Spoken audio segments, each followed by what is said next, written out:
Yeah, it's working. Yo, y'all still tuned in there?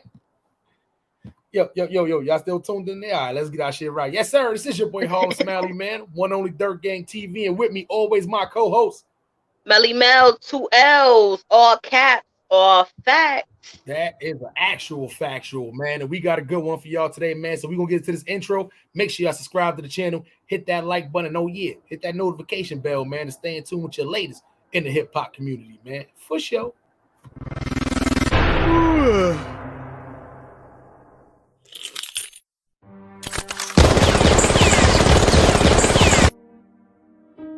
Now, be honest, when you first seen Lil Baby in there, did you have the bonnet on and you snatched it off just to get the No, I didn't. I had my regular hair. I had the, the Versace's on the face. Oh, so they thought you a good Walmart game, huh? I looked real good. I looked real good, but he was in the hood, so yeah. Everybody was taking pictures, snapping.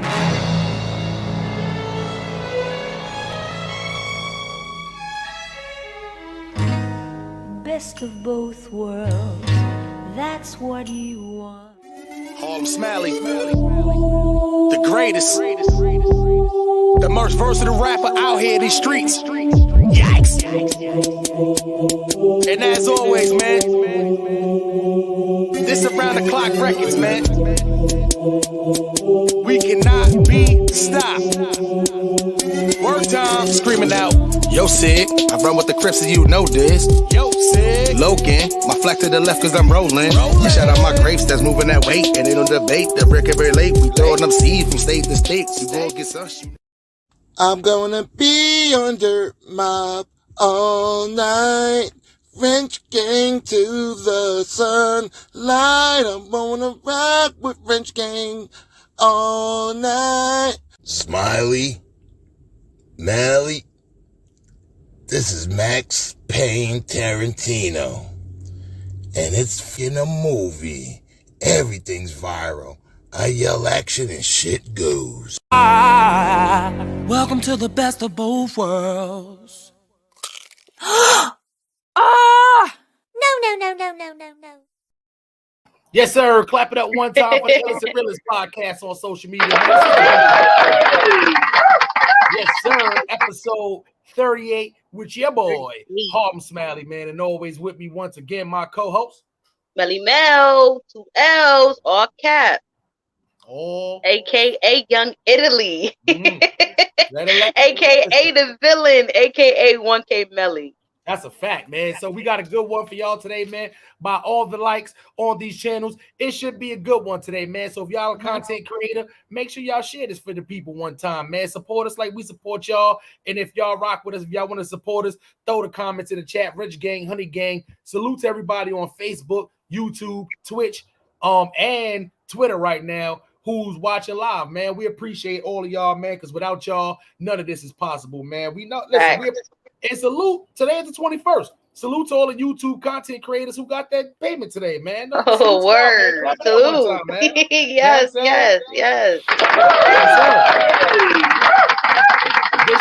This should be a happy day for all monetized content creators right now. If y'all don't know, the 21st is the day to where all YouTubers get paid. If your shit is straight, your shit is correct, is on game. Yes, sir. So don't worry, man. If it ain't there, it'll be there the next time, man, for sure, man. Don't worry. YouTube is on time every time. So, Melly Mel, talk your issue. Let the people know what we got for them today. What's up, you guys? Greetings and salutations. Thank y'all for tuning in. Salute to everybody that's also watching from my Facebook and my chat as well. Salute to Honey Gang. Y'all are greatly appreciated. Yes, Rich Gang in a motherfucking building. Salute to everybody out there that is tuned in. I definitely want to send a special shout out to Hartford Poe, man. Thank you. Clap it up one time. Yes, clap it up, Hartford. Yes, salute to Hartford Poe, man.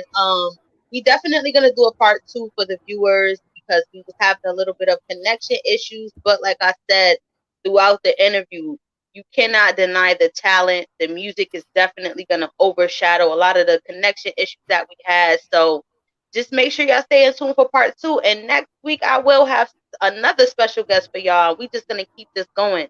When I tell you my fucking friend request button on Facebook has been through the roof. Yeah. It's been through the fucking roof. Oh my God. I'm getting friend requests left and fucking right. So salute to everybody that definitely supported, and salute to everybody that's, you know, definitely on the come up with you, girl, because this shit ain't easy. But we definitely next up. Salute to the whole Hartford, man.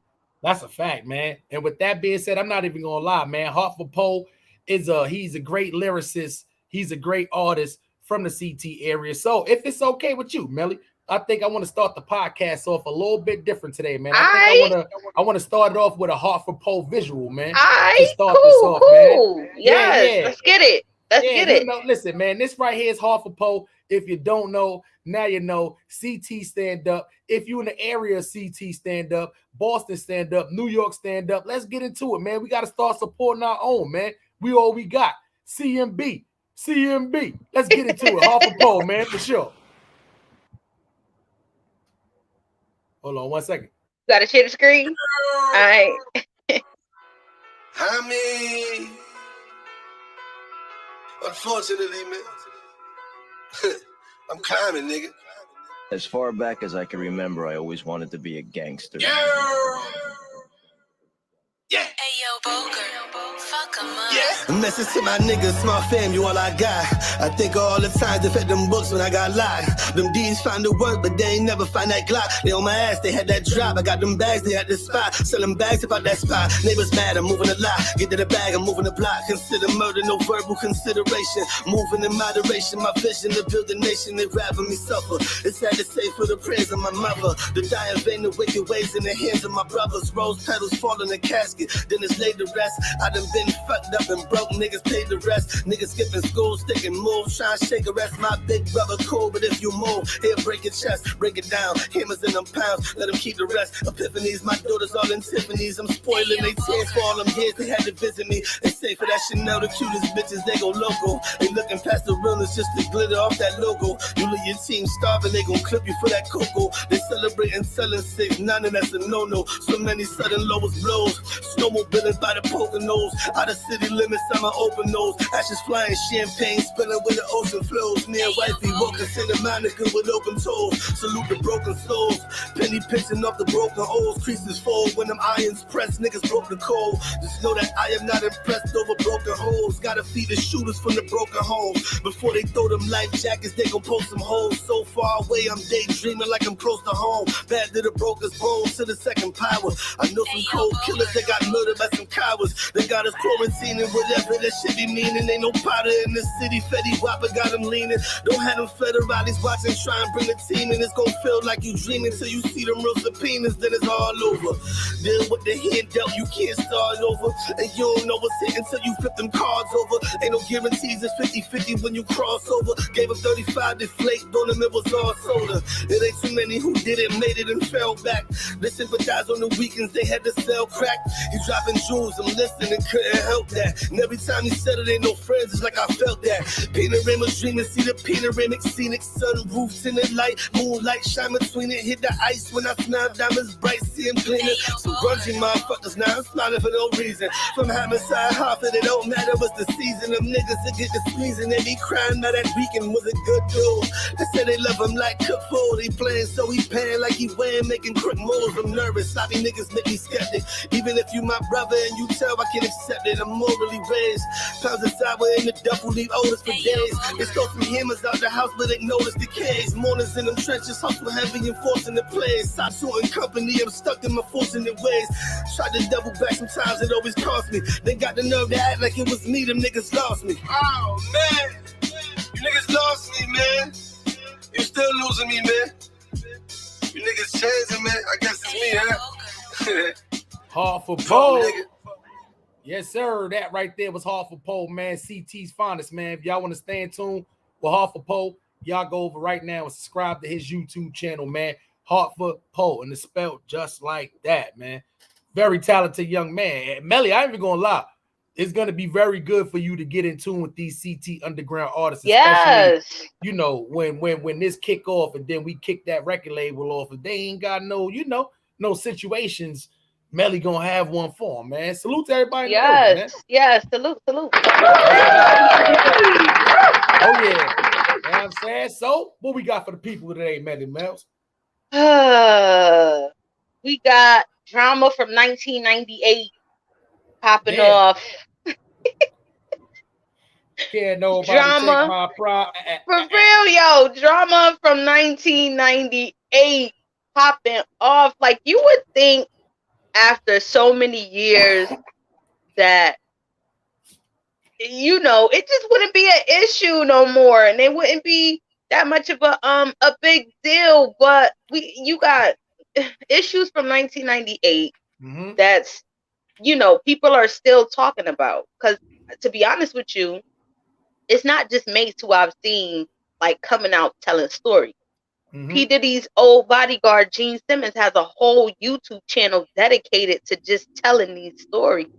So you're gonna have to fill me in. Salute to everybody in the chat. R.E. Far Rock, Dutchy. Salute to y'all, man. Make sure y'all hit that like button on y'all way in. So fill us in, Smiley, on, you know, the back. Give us the backstory on this whole Mase and P. Diddy situation. Oh, I got you. So I'm gonna play Melly Mel role right now in this one. I'm gonna play moderator in this one, man. So if y'all don't know what's been going on right now, man, in these streets right now, Freddy P, I'm gonna blame him for starting a lot of this whole little.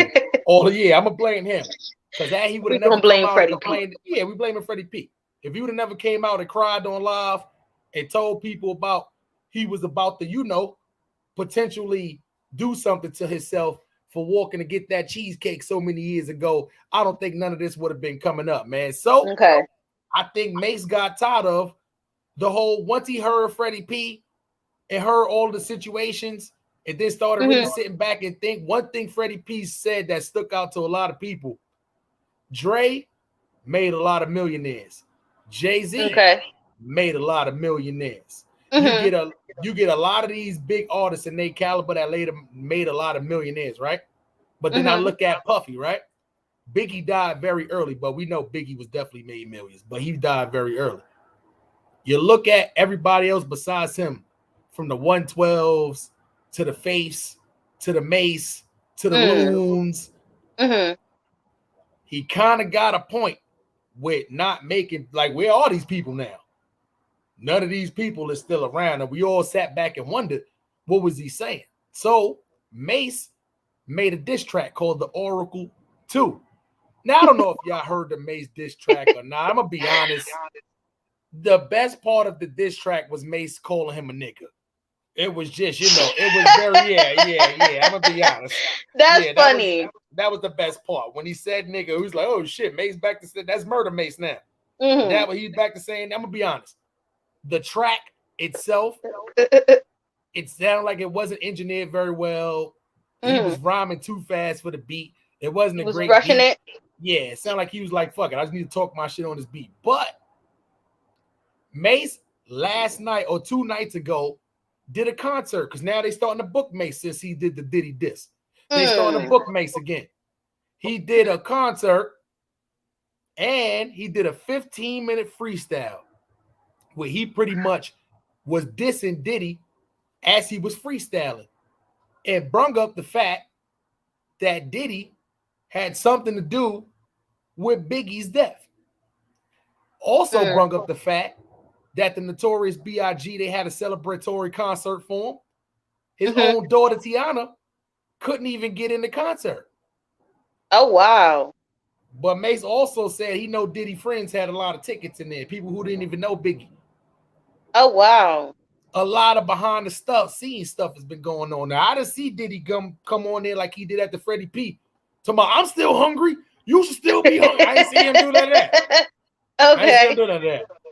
Because I think these Mase allegations are very crazy. So I'm going to try to find a clip of Mase absolutely, you know, talking his shit to Puffy in the freestyle. But from what I've told you so far, what do you think about these Mase allegations? And let's start out from the diss record. So he did an on live little interview with somebody, and then now the concert, 15 minutes straight dissing Puffy. What do you think about this whole thing?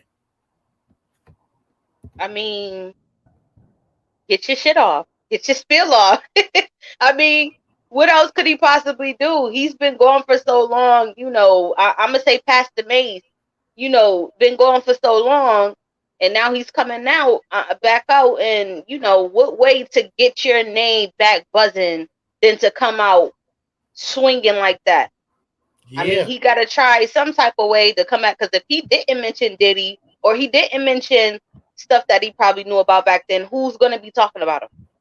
That's a fact. So yeah, that's a fact. No, it's definitely fact. So listen, man, we're gonna play this clip right now, just in case if y'all have absolutely no clue of what we talking about, man. We're gonna play a little quick clip for y'all, and y'all make sure y'all go over to official Stack City TV and go subscribe to the channel, man. We're gonna use this clip. We appreciate that. We definitely like to spread the love when we use the other people clip. So make sure y'all go over to his channel and subscribe to the channel, man, for sure, man. Official Stack City TV, man. And we're gonna play this clip right quick.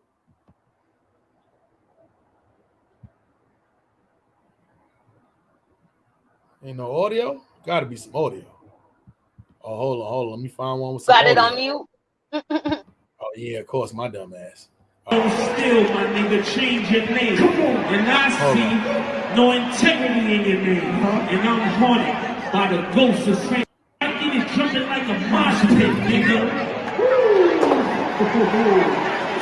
I'm a first level, dirt level. I can never work level. Niggas mad I made it to the hour level work level. Since Cain killed Abel, I'm able to kill Cain. And love don't steal, my nigga, change your name. And I see no integrity in your name. And I'm haunted by the ghost of St. James. Champagne came, match my rolling plane chain. And I say, thank God I ain't changed. And if niggas never found a killer, why is niggas living it? Everybody broke, niggas gotta blame the visionary. Niggas be selling their soul to go to a brunch. Niggas might end up sweet, drinking that punch. I suffer good. The niggas know I'm from another hood. Forget a brotherhood, I'm trying to make sure that my mother good. I act cheap, but I'm really cold in the coast. No matter who top five, I'm one coated the most. I'm the ghost of Wolf, ghost of Rizzo. Come with the facts you never considered. I'm the ghost of Shine. I speak for every artist that was spoke their mind, representing every artist that was left behind, from Crack Mac to G-Deck. I still remember them kids tracking for every producer you ever stole a song. Why you playing with me? Knowing I make examples. Niggas holler my money, you know that's not a man move. You know you freaking I'm Tony. You know that it would be lonely. It's never simple, you owe me. You know that saying's true. You had a chance to do right now, understand you. You can't stop a nigga came from weak and can't do. Karma came and gave him brothers for what he did. And Kim Porter made the day he dies, he rests in piss water. We couldn't change it like that. Oh wow. You heard the Kim Porter part. Let's continue. Oh wow. Now we out here with your body. I know your strategies and what your habits be. And right now I got a roll in your faculties. So when you get the murder, come back to me. What a destiny. Gotta know that dollar sign was a record. Actually, after Big died, what a travesty. When Mase left, nigga, was nobody after. Guess I got the last rap. They ain't laughing, huh? Niggas still strapping. Ready for a massacre. Black ball makes the ball ain't black enough. Tupac boys, nigga, I ain't even mad at you. Pretty nigga always make they hot still, yeah. Come on. Yes, you can say I know I pop still. Yeah, I'm just a Harlem nigga. Okay. Yeah. So as you could tell, and I was trying to think of who the other person was, where he was basically, for the most part, pretty much saying you was the cause of their death too. And Kim Porter was another one who we also mentioned. And I'm gonna be honest, that was only 2 minutes of the freestyle. The freestyle was 15 minutes long. He was saying a lot of shit, and that was just probably listen. Mase battle rapping now. That's a fact. That's why when I heard the Oracle too, I'm like, nah, Mase fell off. Until I heard that acapella free, nah. You could tell he wrote that behind the beat. They just didn't play the beat with it. And it might have sounded better without the beat. That's what I'm saying. He need to listen. That skit right there is already going viral because he said a lot of shit in there. What do you think about the whole Mase now this many years later talking about the Biggie and the whole Kim Porter that, allegedly, maybe that Puffy has. Is it just bars, or you think it's a little? It might be a little bit of truth to what he's saying because he was around at that time. He was there. So if anybody's gonna come out and say anything about Bad Boy and the stuff that was going on, I would believe Mase. No cap. I would believe Mase because he was there for a lot of it. And then what made him run? What made him, just leave Bad Boy at the height of, his career, like the pinnacle of his career. So, it raises questions. But then again, it's like, okay, Mase, Pastor Mase, you best be careful, sir. Best be careful because you already know. We're not going to get into it, but allegedly, you can get hurt for saying a lot of that stuff. So you best be careful. I don't know if it's a publicity stunt or I don't think so. He just, or he just wants to really help, all the artists that was signed to P. Diddy and didn't get their just due. But I mean, honestly, it makes no sense to, because to be honest with you, are we really gonna stop fucking with Diddy just because Mase is coming out with diss records and diss tracks? Let me be the first one to say, right?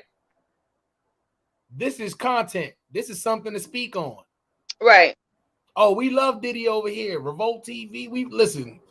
Come on, listen. Come on over. You know right. Like, are we gonna not fuck with Diddy and because Mase wants to come back out and say some stuff? I think this is gonna be interesting though, because do you think that P. Diddy is gonna respond? I'm sorry, I shouldn't even say P. Diddy. I'm gonna say Puff Daddy, because we talking about we're not even gonna say Brother Love. We not even gonna say Brother Love. We gonna say Puff Daddy, because this is Mase and Betha we talking about. Right. We talking about 1998, 1997 Puff Daddy. So we gonna call him Puff Daddy during this segment. I'm gonna put my shiny suit on right now. Facts, like put the goggles on, all of that. Like, we gotta say Puff Daddy during this segment because we talking about Mase. But I really do think that Mase is kind of jumping out the window. I think he's a little bit over his head with this one. I think he should have, if he was gonna come out with something, even though it's bringing the controversy and it's bringing the people to him, like I said, you still got to be careful of what you're saying because Diddy's a very powerful person. Facts. So, that's why he might said need to watch that. And that's why he said you can't blackball me. Your ball ain't black enough. Pause. I know what he was. I know what he was saying, and the way I got from that bar is like, you're not gonna blackball me because I know too much stuff. But it seemed like at this time, like, Mase, whatever he knows, he's gonna say it. If he done came out and put insinuations behind the Kim Porter, the Biggie thing, we all kind of, had speculations, or it would have been speculations out there allegedly. Not saying he did it or he had something behind it, but the word's been out for years behind that. But at the end of the day, nobody knew nothing about no Kim Porter thing. Nobody knew nothing about Biggie's daughter couldn't get into her own father's celebration concert. Yeah, that's new tea. That's new tea because it's been a couple of years since Kim Porter. Rest in peace to Kim Porter. And Biggie's celebration was just a couple weeks ago, March 9th. A couple of days ago. So okay, so a couple of days ago. All right, so that's new tea that he's spilling. Was he even invited? Mase was probably there. Did he even go? Yeah, I'm pretty. You know what it is though too. Mase is not one of them like. Mase not one of the people. He don't attend the Bad Boy stuff, but if it's something to where, but I'm pretty sure if the daughter probably couldn't get in, Mase probably didn't go, or probably couldn't get in either. But that's probably how he found out. Like, I don't know. Mase don't get invited to the Bad Boy stuff. Like when they were talking about doing the Bad Boy reunion, that's why I wouldn't have looked right, because Mase wouldn't have been there. You can't do the Bad Boy reunion without Mase. Like Biggie, we know Biggie not there, but you could do a little hologram or something like that. But without Mase and no Biggie, like, I'm sorry, nobody want to just listen to Faith Evans and 112 and Puff Daddy rap. Like, Total was there. Yeah, I mean, I think Lil Kim was there. I would have still wanted to attend that just because I'm a big fan of that era of music when it came to Bad Boys. So I still would have, went and enjoyed it. Fake ones. Yo, real talk. I would have still, I would have still enjoyed it for what it was because it's a Bad Boy tour reunion. Like, we're not gonna get that era of music back. So just to go to support that, hell yeah, I would have went, even if Mase was there or not. Nah, I ain't gonna lie. With no Mase, I'm not going. Like, I ain't gonna lie, because that's the part I want to hear. I want to hear Mase with Total. You see what I'm saying? I want to hear Mase by himself. I want to see Mase and Puffy. They got a lot of songs together. Puffy can't do no songs without Mase. What songs he gonna do? I got no time for fake ones. That's all you're gonna be able to do. The Locks wasn't there either, were they? Well, the Locks was, they was with Bad Boy. Were they there at the reunion tour? Oh, shit, I don't know. They cool with Puffy now, so more than likely. No, okay, they didn't do the reunion tour. Okay, they was talking about it and it never went through. Okay, all right. So basically, what you're saying is none of the rappers, from that era was on that tour. It was mostly R&B. Well, Lil Kim, besides Lil Kim, no but R&B. No Craig, no Biggie, no Mase. I don't want to see that shit. No Locks. The Locks probably will do some shit now, a tour, because they ain't got to wear no shiny suits. But a lot of us don't even remember the Lock songs from on Bad Boy. Like, I remember a few. But other than that, though, I mean, like, I'm not even going to lie. Like, they catalog, it was okay on Bad Boy. It got great once they went to Rough Riders. You know what I'm saying? I could agree. I could agree. I could agree with you on that. Definitely. Yeah. I could agree. But, it was like Bad Boy, they shit was, it was censored. They couldn't curse enough. At one time, they was trying to push Sheik Luch more than anybody. But not realizing Jadakiss was the star. Nothing against Sheik Luch. But, I love me some Sheik Luch. Yeah, me too. They did too. But if you listen to a lot of shit on Bad Boy, Sheik had the first verse. Jadakiss always had the middle verse. And Styles had the last verse. Back in the 90s, if you had the middle verse, you was probably the worst one, or who they thought of the group. You put the weakest nigga in the middle. I still fuck with Sheik Luch, man. That's daddy right there. Listen, I love me some Sheik Luch. That's daddy right there, man. He still look good for his age, man. Listen, he still could get it. Real talk. Yo, that nigga still look the same. When I seen that video, him out there in the Bronx looking for J Hood, you know what I'm saying? Trying to find J Hood. J Hood, you probably still looking for you right there. You know what I'm saying? Trying to find J Hood. And my son still look the same. You know what I'm saying? Styles P the only one that looked different. He looked like he aged. You know what I'm saying? But Jadakiss of the mall, he still look the same. They got the ball. Yeah, they do. You know what I'm saying? But other than that, though, man, I think this makes it better than Puffy shit. I ain't even gonna lie. Like, I think this shit is gonna turn up for the worst. This would have been good to see them all come together, even on some reunion tour shit. I would have liked to see Making the Band people there. Get him a little 15 minute. I don't know. I don't know if he could see. That's the thing, though.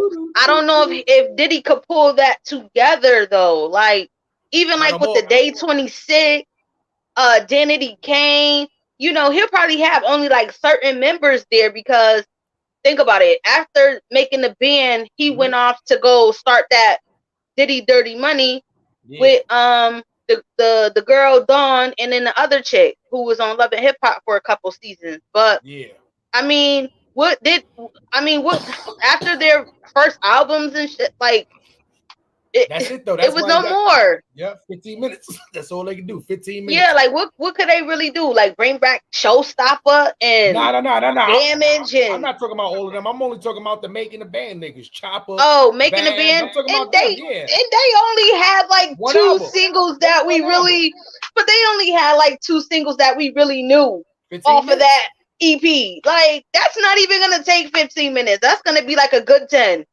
I ain't even gonna lie, the album was good. The album was good. They gotta stretch that though. Let Diddy come and talk over the song and all Nah, that. man, nah. Or We not we not doing let that. them do them 2 singles. They do them 2 singles, the shit that they do. Yeah. They do that shit. That's all I want to see from them. That's it. I haven't gonna lie, son. That's it, son.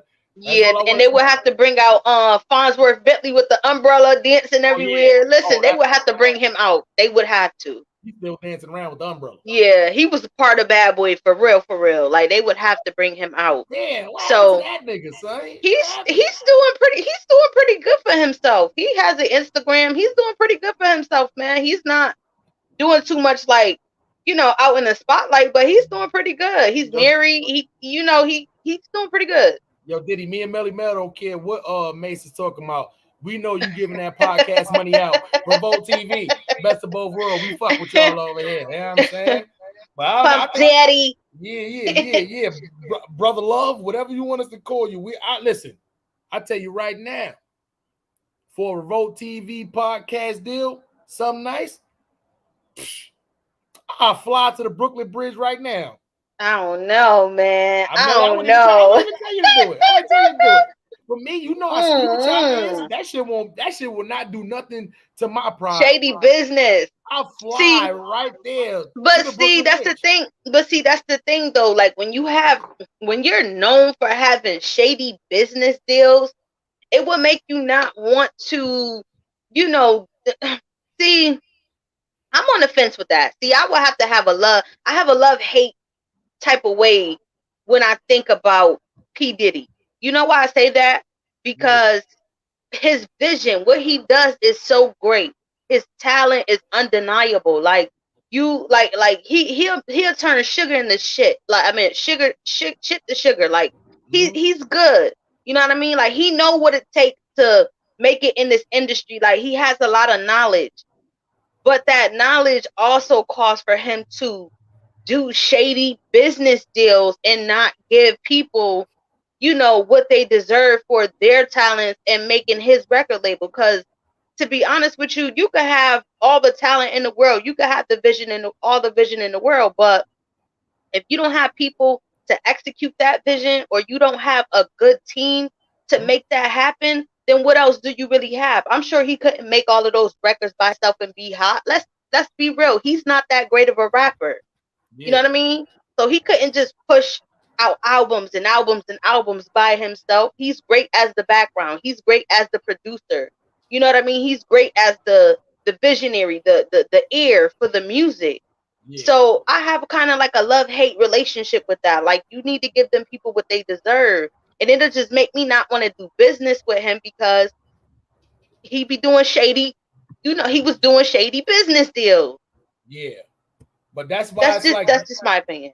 You know what it is though, too? I feel like even if you do got what they call like janky promoters nowadays, man. Mm-hmm. One thing I feel like that should happen though, too, is you should definitely, for the most part, you got to be one of those smart people to where you actually, getting people to look over contracts.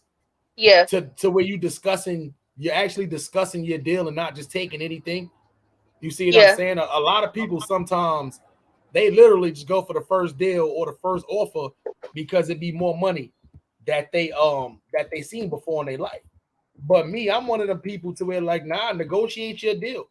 Do the math in your head, right? Like my thing is, right, if you get somebody offer you 100,000, you get somebody offer you 100,000 right now for your podcast for X amount of season or X amount of years. Do the math in your head. Is 100,000 enough for me to quit my job, or if will I be able to do this and use this for extra money? If you got to quit your job to do a podcast and all that, they tell me, hey, you got to live in the city, or I need you to be here this amount of time doing this and this. You got to quit your job. Obviously, it would be stupid for you to quit your job. 100,000, you got to chop down X amount of ways. You see what I'm saying? It'd be stupid for you to do that. But if you one of the people to where you like, okay, I can still work my regular job and then I can still do this, and this is access extra fund that it ain't tapping into really nothing as far as my time with my kids and shit like that, sure, why not go do it? So that's why I try to feel like, but once again, if they say, nah, you can't work, we need you to do this full time, okay, 100,000 ain't enough. Let's talk more around the 400,000 range. Then maybe, I can supplement it. Oh, well, why 400? Well, motherfucker, I'm making 75 at my job right now. You want me to do this, but I'm estimating for 2 years. That's me not working, making 150,000. And then of course I'm gonna need some extra incentives. So 200,000 split 2 ways. I don't see what the problem is. Negotiate your shit. That makes sense. That makes sense. That makes perfect sense. That makes perfect sense. Hey, dear self, what's up, boo? Thank you. So, man, salute to the chat, man. Salute to everybody in attendance on Facebook, YouTube, Twitch, and Twitter right now. We are live. Yeah, man, 6 different platforms right now. And salute to everybody who's going to be listening in on Spotify, Anchor FM, and Apple Podcasts, man. We appreciate y'all, man. Follow us and subscribe on all streaming platforms. We are on go on this Best of Both World podcast, man. Clap it up for us one time. Definitely. Facts, man. But who is in the chat? Let's show the chat some love right quick. We got Joshua, we got K Baller. Salute to Dreaming Foreign. Thank you, babes, for congratulating me on my 1K. I appreciate it. Dutchy. We got Far Rock. Who else we got in here? Dear Self, Joshua Cruz. And so is Arthur Bird coming up today? Nah, I ain't even gonna lie. I know this is close to the time. I sent him what's name, but I know if he's not getting married today, he should be getting married like tomorrow. If not yesterday, today. I don't. It should be sometime. Sometime this week. Okay, yeah, so he's okay. Yeah, we gonna give Arthur Bird some little time off. He's right now either about to get married or he's about to, on his honeymoon or one of the two right now. I forgot the exact date, man. But salute to our guy Arthur Bird, always with the spoken word, man. We gonna definitely, yeah, man. My guy's getting married today, man. Or congratulations, he got married sometime around this time right now. We'll find out the exact date and what happened. I'm pretty sure he's gonna have some nice photos for y'all and a great spoken word. So today he get a pass on that one, man. But for the most part, man, we got a lot of great topics for y'all today, man. One thing I want to kind of do a little early today, I want to kind of get into the 21 questions with you a little bit, Melly Mel. Okay. You see what I'm saying? So we're going to jump back into that whole Mase topic right now, too. This is right here is 21 questions. And y'all know when I do 21 questions with Melly Mel, there's always a specific topic that we like to do, man, with 21 questions, man. And Melly Mel usually do the game with me, 24 hours to live, which if y'all... I might got a couple questions. Yeah, for sure. Hours left. Perfect. So we'll save that more. We'll save that after for the next segment on there, man. Yep. So let me get my little. And for y'all that did not catch the interview yesterday, we are gonna do it over because of connection issues. So just make sure on the next one, y'all tune in. That's a fact, man. And salute to Hartford Poe one more time, man. Let's clap it up for him one more time. Fact.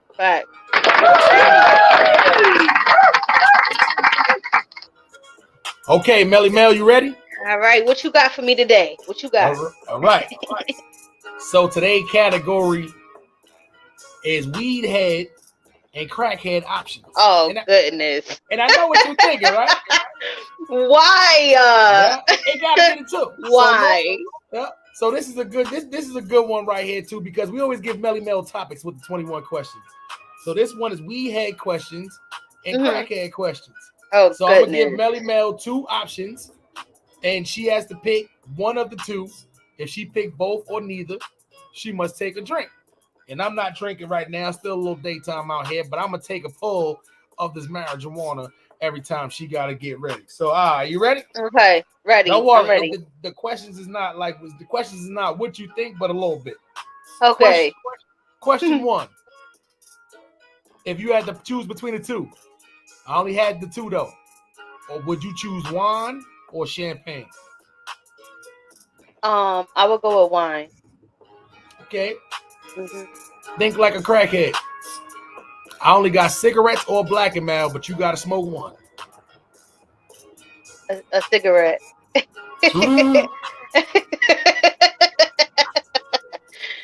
Yeah, a cigarette. We about to do a deal. Melly, I need to make sure you ain't no cop. I got 2 things you could do.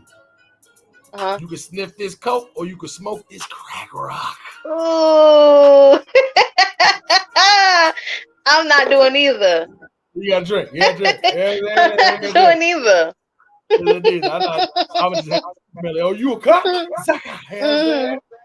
Salute to all the crackheads out there on the corner right now with your options when you go into the bed. When you listen, man, if Joe Biden is having y'all smoking clean crack pipes out there, I can ask this 21 question right here. Right. When you walk into the store and you just finish copying your cops, you got enough money to buy one of the two: a King Cobra or Old English beer. Dang, you ain't got Natty Daddy in here. You ain't got Natty Daddy money. You ain't got Natty Daddy money. I'm gonna have to go with the OD. Okay. I'm gonna have to go with the OD. That shit is good to make crabs, and that's it. Okay. You walking in the street because you a little high. You about to get hit by one of the two: the New York City Transit bus or the U-Haul truck. Oh, You're gonna get hit by one, but you gotta choose one or the other. You on crack right now. I'm gonna say a U-Haul. Good, all right, good choice. I'm gonna say a U-Haul. Yeah. After you get hit by the U-Haul truck, they tell you could take these crutches or you can roll around and get your roll on in this wheelchair. Which one are you taking, the crutches or the wheelchair? Oh, I'm taking the wheelchair. Okay. You come to the crib, we chilling. Everybody's chilling. I say, Melly, loosen up a little bit. I got this weed edible or this mushroom edible. Which one you gonna take? Oh, I'm going with the weed edible. Okay. For all the weed heads who don't drink liquor but only drink a little bit, I love this question, especially when I was back there switching them drinks. Martini or Margarita? Ooh, that's a good one. Because I love both. I love me a good martini and I love me a good margarita. I'm gonna drink to that one. All right, let's take a drink, man. Metaverse smoke. Okay. You had to do one of the two. Smoke a cigar or chewing tobacco. Thinking what my cheek bigger than what they are. That shit gonna be like fucking this. chewing on that snuff, spitting that shit in the can. Nah, man. Listen, I ain't doing either one. Drink. Yeah. Not doing either one. Yeah. That's it. Okay. Oh shit. Rep Jet Black. Salute. Jet Black in the building. Think like a crackhead. It's cold outside at night. Crackheads think like this. I swear to God they do. It's cold outside at night. Mm-hmm. You look over, you got a chance to either go to jail or go to the shelter. Ooh, I'm going to the shelter. The fuck? No, I'm not going to jail. Like, nah. No, I'm going to the shelter. Think, like, why go to jail over the shelter? Sometimes when you go to the shelter, they don't give everybody food. Jail, you guarantee you're going to get some food and it's warm in there. Nah, you a crackhead. You know how to get food. You know how to survive that way. Why go to jail? Crackhead, think like a crackhead again. Would you rather steal to get your money or kill to get your money?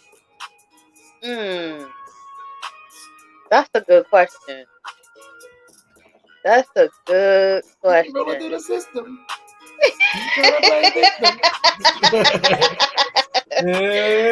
That's a good question, because I mean, I'm not a thief. Yeah. You feel me? Like, I'm not a thief. Like, yeah. That's a good question. Jet Black, I gotta make them tough. I don't know, man. This is a drinking game. I mean, I don't want to kill nobody either, but if I have to, for that $1, I might. Belly gonna kill. No. I'm a drink. Better go drink. All right, better go drink. Once again, we're about to do a deal, and I think Melly might be the police. I got two things sitting in front of me. You got to take one of the two. You got to either take that needle and that heroin, or you got to take the crystal meth. Ooh, that's crazy. So you could be like this. That's crazy. Or you be like this, running down the street, one sock and shit. Oh, nah, man. You gonna have to, you just gonna have to take me to jail. Not doing either one. Lock me up. Yeah, because Because you got to understand, once you could die doing heroin. Mm-hmm. And then you could get highly addicted to that crystal meth after you smoke it. So I heard. So, nah. If that was me asking myself the question and the gun in my head and I had to choose one, it would be crystal meth. I'm going with crystal meth. Yeah, it would be crystal meth. I'm booking ass down the street because that heroin, you gonna be down the street looking for more of that shit. Yo, what the fuck, all smell? What the fuck you out here looking for? What the fuck? Facts. I ain't gonna lie. All right. Would you rather be homeless in North Carolina or homeless in Connecticut? Ooh. I'd rather be homeless in Connecticut. You know why? Why? Because Connecticut has more resources than North Carolina. Okay.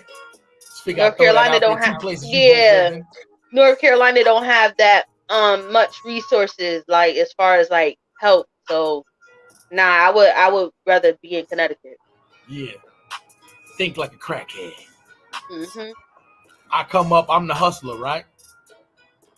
I know you smoke crack, but you cool. You run to the store, bring me back my change. All that. You understand? You know, you a loyal one. I tell you, I got 2 jobs available right now. Just to, put a little money in your pocket. Uh-huh. You could work at the car wash, washing the cars, or you could shine shoes outside the car wash. Which one you want to do? I'm going to shine shoes. I'm going to the car wash. Your bride won't let you shine them shoes? I'm going to the car wash. I do not. No, I'm not shining no shoes. I'd rather shine the car. Black people love niggas not shining shoes. When I go to 42nd Street and see niggas sitting inside, the white man just sitting up there reading the newspaper, and you see the black, he be mad as a motherfucker. I'd be like, nah, black man, get up, man. Fuck them shoes, man. Yeah, like nah. Don't even wipe them. Get them shits up. Facts. Yeah, Facts. Crazy. Yeah, I'm shining the car. Fuck the shoes. All right.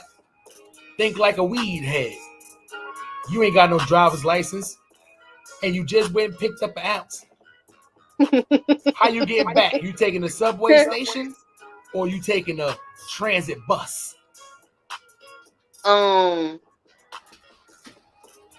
Either one. Yeah, either one to do. Either one to do just fine. Shit. Either one? Either one. I mean, the bus is. I mean, they both public transportation. Either one, it don't matter. The bus. But you know what? I would rather. It ain't the same. I'd rather take the bus because it's not that much police. Mm-hmm. As the train station, train station got police and shit. So I would do the bus because the bus don't have. You know. Train get a little spicy on there sometimes. Yeah. All right. Think like a crackhead. Would you rather live in a tent outside or just become a squatter? Think like a crackhead. Oh my god. I would probably be a squatter. She just running, nigga. Fuck it. This is my shit. No lights, no water, no nothing. Just in there. Like, nah, I'd rather be a squatter. I ain't living in no tent. You ever watched a YouTube video of somebody like who had a vacation house and they come back in the squatters and they try to get them out? That's the funniest shit ever. Squatters being here like, nah, this is my shit. Nigga, I've been here for 3 months. And that's like they crazy. live like them, that'd be the funniest shit ever. Like, squatters, they really be thinking that shit is theirs for real. Yeah. All right, next question. Think like a crackhead.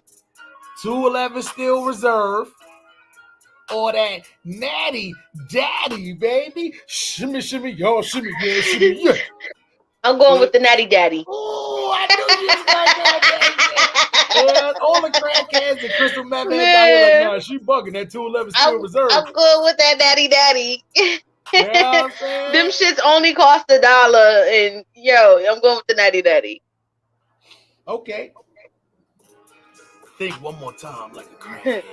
No, actually, this is both. This is a crackhead and weed head think like it, right? Crackhead first, though. Think like crackhead first. Your family be like, nah, man, you know you be causing shit every time you come over to the event. I tell you what, though, I'm gonna tell her, Melly, sound about right. And I love you, but hey, listen, you come over for Thanksgiving or you can come over for Christmas dinner. You can't come over both, though. I don't want to hear that shit from Regina. So if you had to choose Christmas Eve dinner, or Thanksgiving, which one are you coming over for? Oh, Thanksgiving, all the way.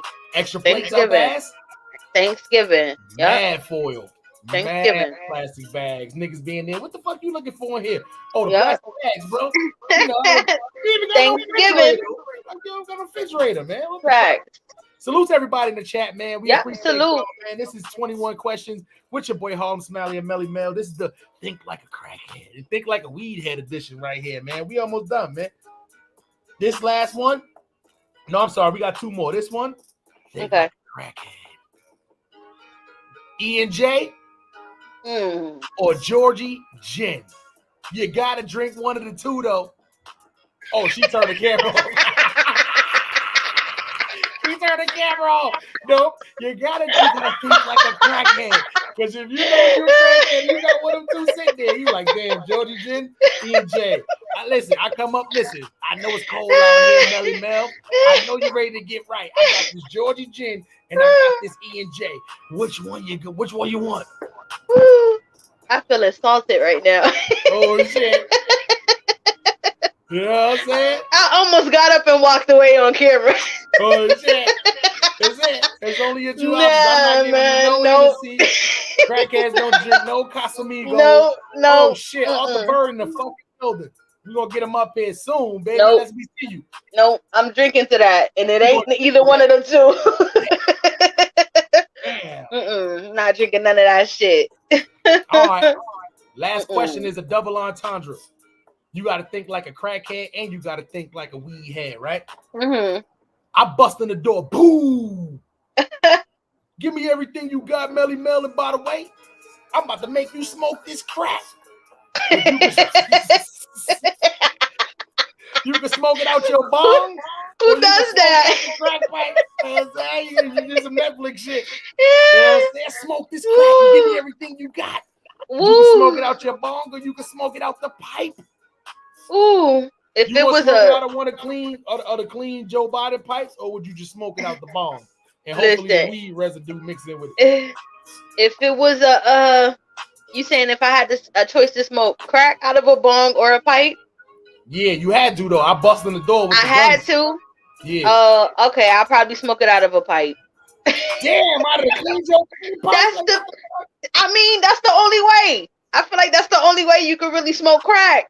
Nah, you put it with the bong and hopefully you smoke some of the weed resin in there. Nah, I would probably just do it out the. I'll probably just do it out the pipe. I would have been pushing that shit all the way through and been faking like I'd have been hit. I'd have pushed that shit through the bong. I'd have been smoking weed resin and praying to the Lord, please, Lord, let some of this weed be mixed in with the crack resin. I don't want to go out like that. Clap it up for 21 Questions with Melly Mel, man. 21 Questions. Yes, sir, man. I know that game is a dope game, man. And people love that game right there, man. They be like, yo, the 21 Questions. I'll be like, all right, we're gonna get into it quicker. And that one went a little quicker, man. So this is the Best of Both World podcast with your boy Harlem Smiley, Melly Mel, 2 L's, all caps. Make sure you subscribe to both channels. Hit that like button to stay in tune with your latest in the hip hop community. Arthur Bird, we know we ain't gonna keep you back there too long. Don't worry, man. We're gonna jump into this next quick segment. Then we'll bring you up right after that, man. Salute to my guy Arthur Bird in the building. Yes, sir. Melly Mel, what else we got? Salute to Arthur Bird. Salute to Arthur Bird, man. We could get into a quick one. So I wanna just send my condolences to Young Thug's family, to Miss Lakevia's family. A tragedy happened over the weekend? Yeah, like kind of going towards the weekend, into the weekend. So Young Thug's baby's mother was killed at a bowling alley after an argument over a bowling ball. Now I'm gonna get in. Yeah, that's crazy, right? That's crazy. A fucking bowling ball. A bowling ball. So I'm gonna get into a little bit of the details. So basically, what we've well, what I heard or came across is that they had got into a little dispute in the bowling alley and over a bowling ball, and the guy waited outside for 20 minutes for her to come outside and killed her in the parking lot. Over a fucking over a bowling ball. That's crazy. Do you think that this person may have known that this was Young Thug baby mother, because she has been on social media, she for being a little, she got, had, and rest in peace. It's not saying anything about her rest in though, peace. too, but yeah, man, she definitely she definitely wasn't one of the people who took any slack from anybody. Like, I can see if somebody had a problem with her, she gonna definitely voice her opinion. So do you think maybe he might have knew this was Young Thug's baby mother, and that's why he went? So, because no grown man waits outside 20 minutes and argues with a female over a bowling ball that leads to her getting shot. That's not, like, to me, it don't make sense. But I mean, what do you think? I think, to be honest with you, I think maybe they did know each other. Maybe they, did. I don't think that would absolutely come out that they knew each other. But if they're in Atlanta, they probably knew of each other, or maybe either knew each other like in passing and shit. So I definitely think that he knew that was his baby mother, like, for sure. Like, ain't no way you're gonna be living in a town and people don't know that's, you know what I mean, your baby daddy. Like, no. And let's be for real, Atlanta's not really that big. Right. If you live in Atlanta specifically, Atlanta's not that big. And one thing they don't have, and this one thing I noticed from when I was just in Atlanta a few months ago too. Atlanta has some of the most shadiest looking bowling alleys and kind of most dangerous bowling alleys. I'm not even gonna lie. Like, if you go to the bowling alley in the white people park, like Covington and all that, you good. But if you go inside of like Atlanta specifically, you'll notice they bowling alley, the parking lots are super fucked up. Driving out of there fast is a no-go. And everything is super dark. It's literally a perfect parking lot for you to smoke weed and just do dumb shit. A lot. Like, I ain't even gonna lie. Like, I'm sitting there like, damn, one bowling alley we went to, we all strapped up, and I'm sitting there like, damn, but we got the kids with us. You know what I'm saying? I'm from New York. We used to our bowling alley being in like Times Square, malls, shit like that. You see what I'm saying? Not these shits are just like they just found, like, these shits be looking like where 7-Elevens and shit be built at. Okay, so they not like on the strip, because I know here in CT most of our bowling alleys are like on the strip. Nah, they like should on a be like busy strip. Nah, they should be like across the street from like houses and shit like that. It's very weird. The bowling alley, like, they got some big ones out there. Don't get me wrong, but the main ones that everybody be going to that play music, rap music, and they got the lights flashing and all that. Those ones, nah, those are like hole in the walls. You definitely better be strapped up going there. And a lot of people not bringing their kids there after like 8, 9, 10 o'clock. It's on some shit like that. Okay, so she went to a party. It was a party for someone that she knew. She went to the party. So yeah, I don't think it was a coincidence. And then on top of that, they have the footage. Yeah. So they know exactly who did it. They know the guy in question. They looking for him. Yeah. So they have the whole thing on camera. So that's crazy. And the fucked up part about it is too, just because it's a bowling alley, they probably got you all on the footage walking in and out, bowling and all that too. So once again, it ain't like this something you gonna get away with. So now you got to sit back and ask yourself that question. Was that bowling ball and that argument and whatever reason you did this, was it worth it for you to be on a run right now? Because there ain't no way around this. When they catch you, there is no way around this. You can't go self-defense. You can't say none of that stupid shit right here. And you better hope somebody who she know and somebody who she love don't catch up. Don't catch you first. Right. Yeah. It's too much. For what? A bowling ball? A bowling ball? You could have had the argument left and been that. But nah, you want to be Mr. Big Man, wait outside. Like, I won't even respect you if you fought her. Or some shit that's like some real that. Bitch ass nigga shit. Like, to just shoot her for an argument over a bowling ball? That's crazy. That's some real bitch ass nigga shit. Yeah. Super. Like, that's some super fraud shit. That's why I feel like it was just more to the story. Because I don't see nobody just throwing that away you know, people do a lot for clout kind of shit. You see what I'm saying? So if it was something on us like, oh, you know, this may have been, you know, such and such ops, and you know, now if that came out, it's still not going to justify it, but it would make more sense. This whole bowling ball story, the argument over the bowling ball, to me, it just don't make no sense, man. And then she definitely shouldn't have had lost her life, and them kids shouldn't have been without a mother for that. Right. For that. Yeah, that was some real top of the line bitch ass nigga shit. First of all, whatever happened to the rule of, you know, no women, no kids, no old folks. Whatever happened to that? Like, it's like nowadays everybody is out there just doing weirdo, wild, reckless, you know, things, just not in a right mind, not thinking about, you know, just their life. So, you know, it's just an unfortunate situation that this had to happen. And I'm sure the YouTube detectives and Instagram detectives are gonna, you know, crack the case. Dive more into it, you know, talk a little bit more about it. So, you know, for right now, we just want to send our condolences from the Best of Both Worlds podcast to Miss Lakevia's family and Young Thug and those kids, man, and the babies, you know, more, because it's never easy to have to go through that as a child, you know, when, you know, your mom is like your everything. So, you know, we will definitely keep y'all updated on the situation, because I'm sure they're gonna fucking crack this shit. Yo, that's why I ain't even gonna lie, man. That's why I be hating when people be asking me, yo, why you not living in the hood and all? Yo, listen, man, shit like that. I'm gonna be honest, shit like this be happening. That's I ain't even gonna lie, man. Shit like this be happening sometimes when people start losing their lives, especially females, over arguing. It could have been some stupid shit. She could have went and grabbed his bowling ball by mistake and bowled with it. He could have been looking for, oh, show me my bowling ball. Yo, you'll use my ball. Like, that's not even your ball. You ain't bring that ball.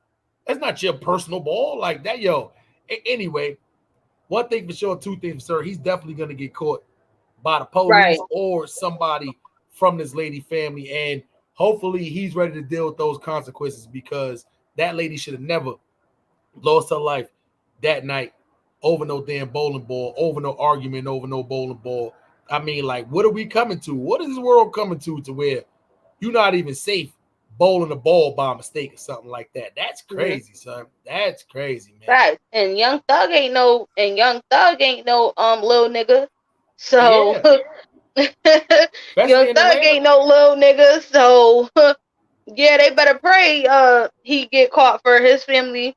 Better pray he get caught first by the police, because Young Thug ain't no hoe. He ain't no bitch ass nigga. So it ain't the fact of whether he was still with the girl or not. That's still his right. Mother. That's still right. That's still family. At the end of the day, that's still, you know what I'm saying? That's still a bond that you have with somebody, regardless if you together or not. You would never want to see, you know, somebody that you have kids with, you know, hurt in any kind. Well, I can't speak for everybody, but you know, the ones that really, you know, genuinely care about, you know, their kid's mother and stuff like that. You know what I'm saying? Like, nah, so definitely. Condolences. If I'm Young Thug, I'm definitely listen. I ain't on no shit like you gotta explain that to the kids. You gotta still deal with that. You got her people talking about, yo, what we about to do just because of who you are.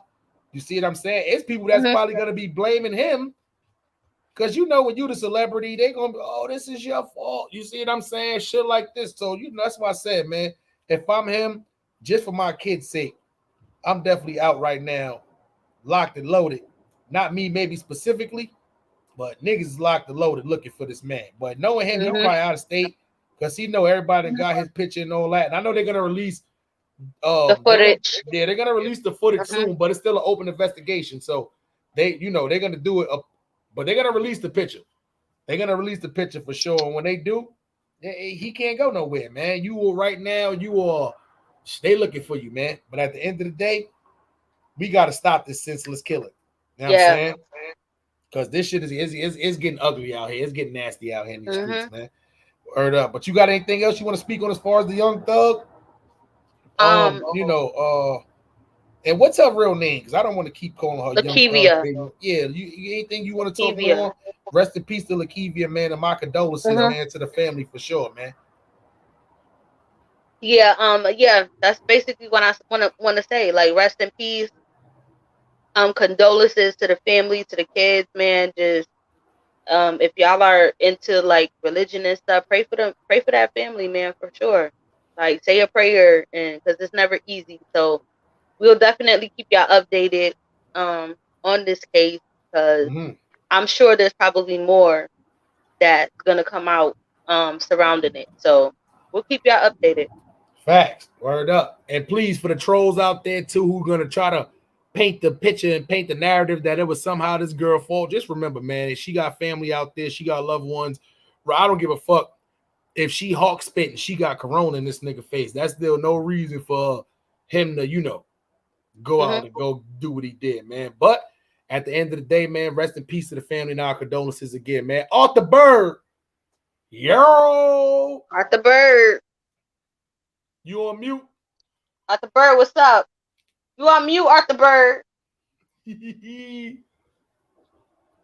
Nope, I still can't hear you. What's up? What's up, Whoa, Kenny? Ho. I'm back. I'm here. PW, what's up? Mute button strikes again. Arthur Bird in the building. Clap it up one time. Arthur Bird. Let me ask you this before I forget. When is the wedding? Saturday, 4 p.m. Oh, it's Saturday. Richmond, Virginia, 4 p.m. Saturday. Don't try to just pop up, man, because Arthur Bird said invite only. It's $50 a plate. Don't try to. Hey, look, and I already know. I got one of the baddest Twitch DJs coming to DJ my party, DJ Danny D, the Harlem Showstopper from Harlem, New York. And it's about to be real serious in the building. They're going to want to charge admission, but you can't do it. You can't do it. In the building, man. So I ain't gonna lie, like, yo, you know what it be. Is anybody streaming the reception or anything? No, but I'm gonna tell you what, it needs to be done because, hey man, listen, it's about to be epic. It's about to be epic. Just the playlist for how we gonna walk in is a whole CD ready to go. I'm talking about from the 90s to back in the day. You know what I'm saying? We talk about a 50-year-old hip hop nigga right now. Like, you know what I'm saying? Yo, like, hey. Arthur Bird, do me a favor, right? Yeah. When you done honeymooning and all that good stuff, and they start sending you all the pictures and they send you all the videos and the Instagrams that they took, I want you to send me all of those. I'm gonna put together. You know how? Oh, you got that. We got a photographer and we got a videographer, and he gonna be getting behind the scenes, in the midst, and after party. We about to get it in. Yeah, let me make like a little like one of them little memory videos that y'all can watch like 10 years down the line. Yeah, there you go, Melly. I couldn't think of that shit to save my life. Let me make a montage video for y'all, man. We need that. We need that so when we look back and we in the metaverse, we can reminisce on some shit that was back in this area. You know what I'm saying? In this zone, you know. Facts. I ain't even gonna lie, because my moms go back and watch her wedding video, and I'd be like, damn, man, that edit that shit. But I remember how that was back in the day. They ain't had shit like this now too. So anybody now getting married, I'm doing all my listen. My editing skills getting phenomenal. That's why I'm trying to put shit together now. I said, oh yeah, we're gonna put some shit like that together. So we got you, Arthur Bird, man. That's but I know today you got a great spoken word for us today, because you had another one for us before, but we kind of ran out of time and we didn't get it. Well, we keep the flow coming. You know, once you see the Kango repping Bird, you know it's already written and we about to start spitting. It's real easy to see. You know it's me. That's a fact, man. So listen, we ain't gonna tame him no longer, man. We gonna let him loose, man. It's our guy, your guy, Arthur Bird with the spoken word. There's only one thing left to do, man. Let's get it. We're here to do what we came to do, always like we do. You know what I said. When you see the fresh Kango, it's already written. Words from a bird about to start spitting. On a wedding week Monday, I got a lot of flavor for you right now for you to savor. Here we go on the best of both worlds, coming straight to your live. Life's a test. Life is a test, to be a pass or fail. The lows promote the highs, and we follow the trail. Don't get your reasons and your seasons confused. Closed minds and open hearts most often get abused. Faith of a mustard seed is biblical. Keeping your circle small is critical. Family and friends are cynical. Envy makes it hard to reach your pinnacle. So a focused mind is needed. Winners are never defeated. When energy levels are depleted, let the talks with God be repeated again and again, overcoming sin. And with that being said, words from a bird says amen. Tell a foe, tell a friend, we all about to grow. Let's go. Just so you know, I'm here to stay. Words from a bird in the building with the best of both worlds. Yes, sir. So I got out the bird. Yes, sir, man. Off the bird, that was a great one, man. But you forgot to tell him. Oh, yeah, you gotta wash your hands. Yeah, you gotta do that. You gotta do that. I did forget that. You know what I'm saying? Listen, I've been so busy trying to cleanse the soul and fight the devil off because you know it's wedding week. I had to tell my fiance, listen, don't take it personal, but they coming from all angles. All angles. They shooting darts. Family members you don't know, people you ain't seen, they trying to come into the fold and take over. So, yo, listen, tell wifey I said what she got to do is, that's crazy. For this next week, especially until the reception, she got to definitely deflect everybody. Tell her she got to tune out. Everybody going to have ideas. Oh, you should do this. Oh, you should wear your hair like this. Oh, you should do this. Oh, they're going to be calling her. Oh, cuz make sure we seating with certain, not even realizing this is one of the biggest days of her life. Tell her, say yeah, and then deflect all of that shit. I'm not even going to lie. Melly, all right, so look, real quick before I go to the back, because I don't know how much longer y'all gonna stay on. I gotta throw it out here because we always talk about what we gonna do with the strands of the day. Listen, my wedding package is so ready. I'm off Tropicana cookies. I just finished hitting some bubblegum gelato. I got some shit called lilac diesel. I got some guava live resin, and I also got some hashish. We about to go get it. Okay, all right. Oh, make sure you save some of that for the wedding night, because you got to be super high after. No. I went to the pop up today and purchased in abundance. Yeah. Oh, okay. All right, got you. Because you don't. That's the last thing you want to be thinking about is, oh shit, I forgot my weed. You know what I'm saying? Oh, no. And I got a gallon of the THC lemonade coming on deck Thursday. So we're gonna have all bases covered. Okay. All right. Let me ask you something. Are y'all doing the honeymoon now, or y'all got something y'all got to plan for a little bit of months? Because y'all got we gonna kind of wait on the honeymoon because we got the two toddlers. We got a 18-month-old and a 7-month-old. So and the 7-month-old trying to catch the 18-month-old. So he getting big fast. So we gonna kind of try to temper that because I gotta try to get with you in the summer, and there's some other things going on, and she knows about all that kind of stuff. So we just taking it slow. Our first little honeymoon might just be a nice little quick trip to Baltimore, off the harbor, get some seafood, just chill out alone for a couple of days and do it like that. Is fire.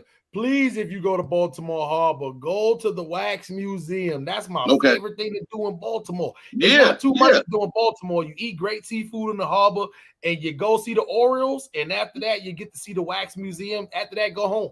Yeah, you better go home. Hey, look, because I was there for a year, and I know that because I was at Morgan State. So that you don't be messing around in Baltimore. You better be more careful. Yeah, be more careful. Off the bird, we always appreciate you, my G's. Definitely, if you got time, stick around when we drop the open link for the people. Clap it up one more time before I go off the bird. Man. Off the bird. Hey, check it out. I'm up tonight. I'm really up tonight off some good sativa, and I do have another piece, so I'm gonna fall to the back and go out back in the living room so I can change settings, and I'm gonna stay on here for a little while and kick it with the folks. That's a fact, man. We always appreciate you, man. And if Ron G's pop up here, I need him to pop up. You need to send the bat signal out. He needs to pop up. Yeah, man. My guy he be on the roll, man. I sent them over. I'm gonna send another bat signal out. Hopefully he see the smoke screen at the top, and then we'll be good to go from there, man. That's what's up. Got something. Hey, look, when I come back, I want to talk about black business because we got to do better. That's a fact, man. Okay. That's going to be a great topic to start out with the open panel, man. Arthur Bird, we appreciate you, my guy. Stick around in the back. Always definitely. Salute. Melly Mel, 2 L's. What else we got for the people, man? All right, y'all. We got Kanye and the Grammys. Dun, dun, dun. Kanye in the Grammys. Ooh. So hold on, Melly. Let's switch because I want you to talk more about this. Go ahead. Hit your spiel. Yeah, man. So let's switch this. So Melly Mel, Kanye has been kicked out the Grammys for online shenanigans, man. You know, not just for one person, man. But did you hear about the people he was kicked off for? All right, so let me get your insight on Kanye being kicked off the Grammys because this is a big one. It is. I think I don't think they're kicking Kanye off the Grammys because he's going at it with people. I think they kicked him off of the Grammys for that stunt he pulled, taking Donda 2 to STEM player. Talk about it. I think that's exactly why he's not. They took him off the Grammys because how many people we have known to do messed up shit and then it didn't stop them from going to award ceremonies. Well, except for Chris Brown. Yeah, that's the I was about to say the only one though. Yeah, he's the only one that I've noticed that only got like blackballed from the awards and stuff like that. But I think ever since Kanye took Donda 2 to his own STEM player, I think that's where all of this is coming from. Because I feel like they're trying to punish Kanye for doing that. So now that's my opinion. Now, do you think this was the start of a chain thing? First, the Billboard's not saying his album is ineligible to be labeled on the Billboard charts, and now with the Grammys, now the Grammys. Yeah, definitely. I think that is definitely connected because when you think about the Grammys, how do they rate their stuff? They look at the Billboard. Thanks. So yeah, it's definitely connected. And then you also have to think about just the people that are in positions of power and the connections that they might have. Who knows the connections that Kim might have now, let me ask to get him blackballed from the Grammy. And that was my next question. Kanye'd have been canceled. He'd have been labeled blackballed. Is this now probably the one in the start to it actually being something that take place? Definitely. So do you think Kanye now, the STEM player thing, it got him blackballed? I think so, yeah. I believe that. And the people he deal with. He's now experiencing what they call the Kardashian Curse. Damn. I was about to just ask you that too. Because you definitely somebody who enlightened me to that. From the moms to the sisters. Like, do you think now Kanye is definitely experiencing what these NBA players and these other people have experienced, which is called the Kardashian Curse? Definitely. Yep, he's now about to experience it. Yeah. I mean, look at it. It's in plain sight. You have to look at it for what it is. It's not just us making these assumptions. Why does every man that they deal with end up going crazy or end up fucked up in some kind of way? That's not just by coincidence.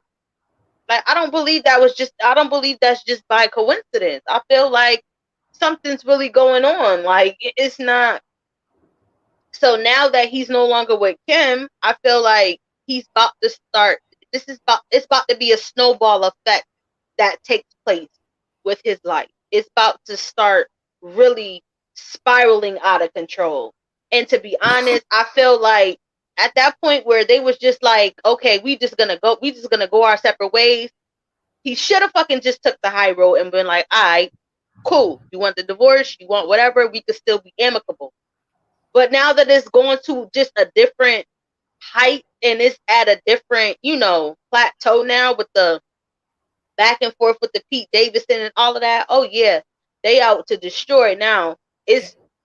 Now they're out to destroy the threat, per se, allegedly. So I think he's about to start experiencing what all the other ones experienced. Now, what do you think about the social media and other platforms blaming it, saying the reason why the Grammys pretty much took him off was because of online stuff, specifically with Trevor Noah. Now we know Trevor Noah has a lot of white people connections. The white people love Trevor Noah. Like they love him like how white people used to love Nick Cannon. So I ain't even gonna lie.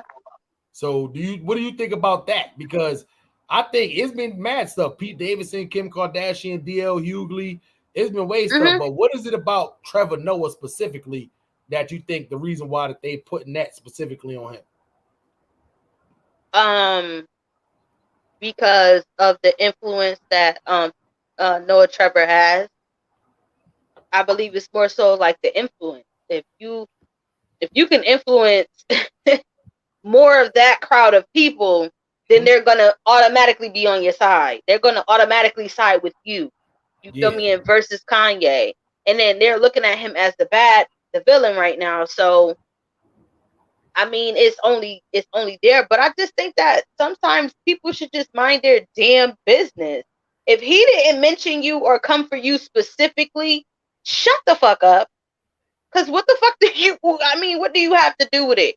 Just voicing your opinions where they probably shouldn't even fucking matter, or you know what I'm saying? I feel like a lot of us get ourselves into a lot of shit that could have been prevented because we want to be heard, we want to voice our opinions. But if he didn't, from my understanding, Noah Trevor took the first shot. Yeah. I could be wrong. Nah, you right. I could be wrong. On his online nighttime show that he did this podcast, yeah, he did. He took the first shot. All right. So what you expect for Kanye to do? You think Kanye not gonna, which I thought Kanye was gonna do, be like, just not say nothing? But I could understand if Kanye took the first shot and Noah responded or whatever the case may be, but you took shots first. So he just emptying the clip back. So now it's time to play victim. Like, nah, you should have just shut the fuck up and not said shit. Kept your fucking mouth closed. Or state your opinion, keep it fucking pushing. Yeah. No, that's smart. I ain't even gonna lie. So it's almost like, damn, like Kanye's definitely almost going towards the blackball mission, especially too when like somebody throw shots at you and then you get kicked off of one of the biggest award platform shows that's out there too. But I mean, we've been talking about boycotting Grammys and all that, so I don't even know why. I don't get what the big deal is. Kanye, if I'm Kanye, I would have went off on them niggas Soulja Boy style.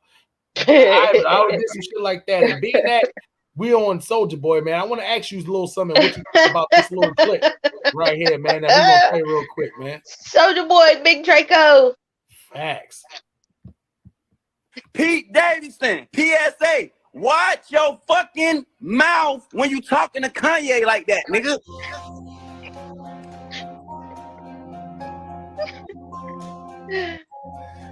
I don't know who the fuck you think you is, but you're not Big Draco. Do not talk to Kanye like that no more, or you gonna have me on your ass, nigga. Paul. What you talking about? I'm in the bed with your wife. Boy, do not talk to Ye like that. Can't nobody talk to Ye like that but me and Skeet. Pete Davidson. You better watch your motherfucking mouth, nigga. What the fuck you mean you laying up in the bed with his wife? He can pull up and do this and that. Boy, stop playing, nigga, before we come and mush your ass. Yo, that was my favorite part of the whole Pete Davidson. Stop playing, but we pull up and mush your ass. What do you think about Big Draco now taking Kanye's side after that Donda 2 verse, of course? I think I saw a little coke residue right there. Yeah, I think I saw a little bit of coke residue right there in his nose. We gonna just say he's a black dude and he get the little, he get the little nose crunchies. But that motherfucker is batshit crazy. You know what? Him and Kanye mesh perfectly. Yeah. They mesh very well together. Like, that's probably an iconic duo right there of fucking crazy shit that people fucking do or say on the fucking internet. Like, they make a really good combo because he's fucking crazy. Like, now you want to stick up for him and say, oh, I could talk about Kanye, but you can't. Like, no, nigga, you shouldn't have talked about Kanye to begin with. Like, no, man, I'm not buying that shit. He just wants to be relevant in some type of way. He just wants some type of clout off of the situation. And that's just where I stand with Big Draco. Yeah. That's just where I'm at with it. That nigga, I ever go lie. Soldier Boy, listen, Soldier Boy is funny as fuck. If he's not anything, I mean, like, he is the best. I don't even think he consider himself an internet troll or online troll, but this is funny as shit. It almost seemed like all of Kanye beefs is fake. First, the shit with Big Draco off, Donda 1. He's on Donda 2. Now he's Pete Davidson. Then Drake. Then Drake. The whole we beefing. Pusha T in the middle of it. He drops some Drake diss album. You and Drake doing nothing but y'all doing nothing but show versus battles without Swiss Beats and Timberland, of course. You see what I'm saying? Like, all of your beefs is looking fake now, Kanye. What's next? You and Pete Davidson, y'all gonna be in the club, chilling, living it up. Yeah, talking about partying. That was some good pussy, right? And that's what they gonna be them after she leave Pete Davidson for the next one. You know what I'm saying? Him and Kanye gonna be in the club tomorrow, man. You remember all the connections we had when we was hitting that pussy? You know what I'm saying? Like, yeah, then you get blackballed. Pete Davidson, you better run. You better run right now while you got a chance to not get the Kardashian Curse. No, I don't know. I don't he ain't black. He ain't gonna get it because he ain't black. I don't think it's gonna work on Pete Davidson because not because he's black, but probably because he's probably into the same shit that they're into. Oh no, white people shit. Probably, he probably into the same shit they're into. So, damn. If I'm Pete Davidson and I'm sitting back and I'm looking at all of the exes from all of the family members, then I'm looking at the mother, I'm out of there. I'm looking at that. Nah, I'm out of there. Right in the middle of lunch, I'm dropping the fork. Yeah, let me run to the bathroom real quick. I'm out of there. It was enough, like the lady said on the Breakfast Club. It was enough to make a white man turn into a white woman. So I don't know. It's some weird, freaky stuff going on over there. Oh no, man. I think I need to burn some sage. Yeah, that shit crazy, man. Yo, you know what's something else in the song? For real. That's fucking that is disgusting, man. You know what else is a little disgusting, man? Did you hear about is that Lotto and Kodak Black? Miss Mulatto and Kodak Black? Yeah. What happened with them? Oh, she came out. Oh, you didn't hear about that? She came out talking about Kodak Black. Asked her for anals. Dun, dun, dun, dun, dun. Listen. Kodak Black got a booty fetish. Pause. We all know that from the way. It's something wrong with him. I don't care what nobody say. And I don't like to see me win. And I'm Kodak Black, but every time you see me, I'm white. You know what I'm saying? I'm Kodak Black, and every time you see me, I'm white.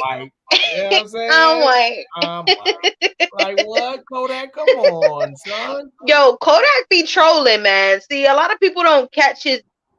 He has a very weird sense of humor, and I kind of get it because I could understand, a little bit of the dark humor, a little bit.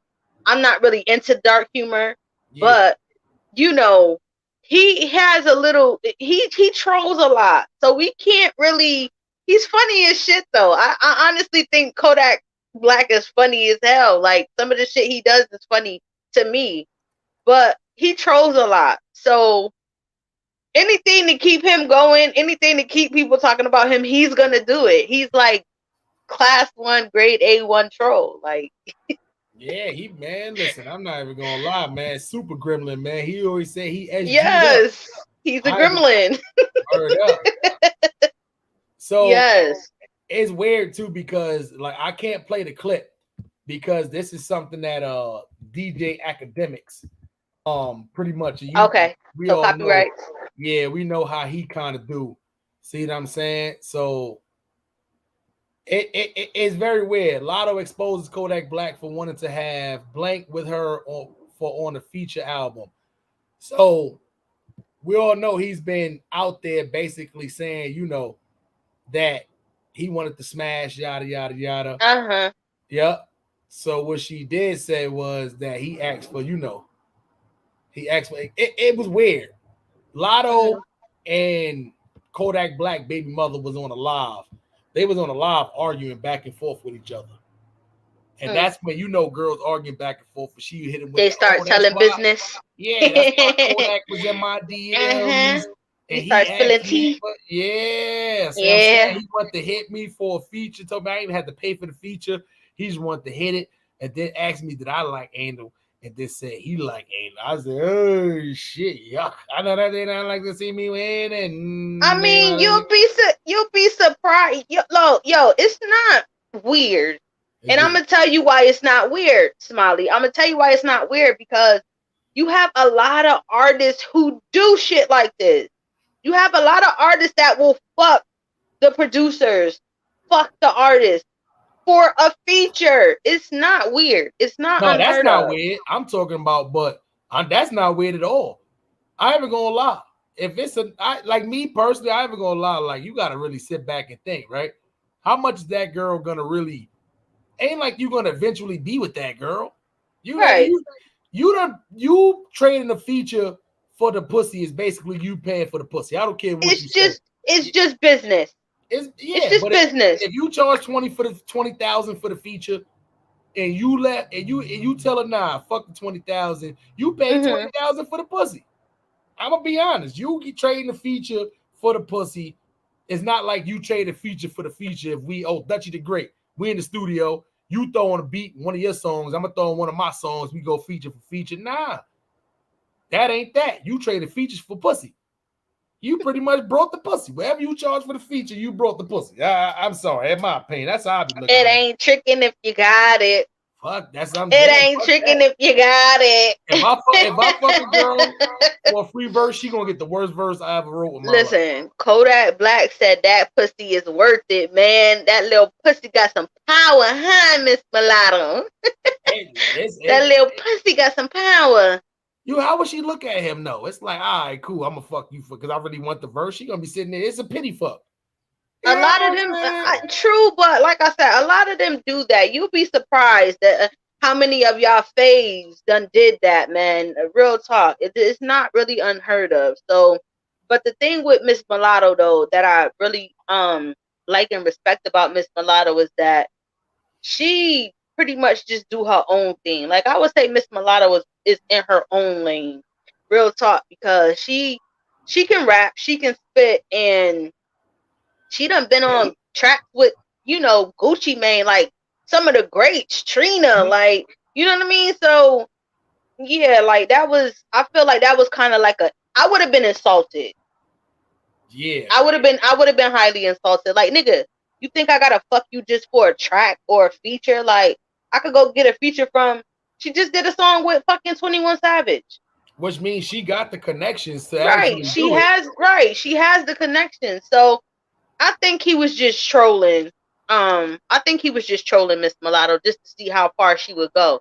You got to think about it. Sometimes these niggas just be doing shit just to be doing shit to see how far you're gonna go. You know what I mean? Just to see where your head at. Sometimes these niggas play games like that. He's a gremlin. So I mean, I don't know. I don't think it's weird that he did that. I think it would have been weird of her if she would have took him up on the offer. Yeah. I haven't gonna lie, like, it's two people I feel like could get a pass with that. And even though some of us will look at it like it's a little weird, but we ain't gonna look at them no different.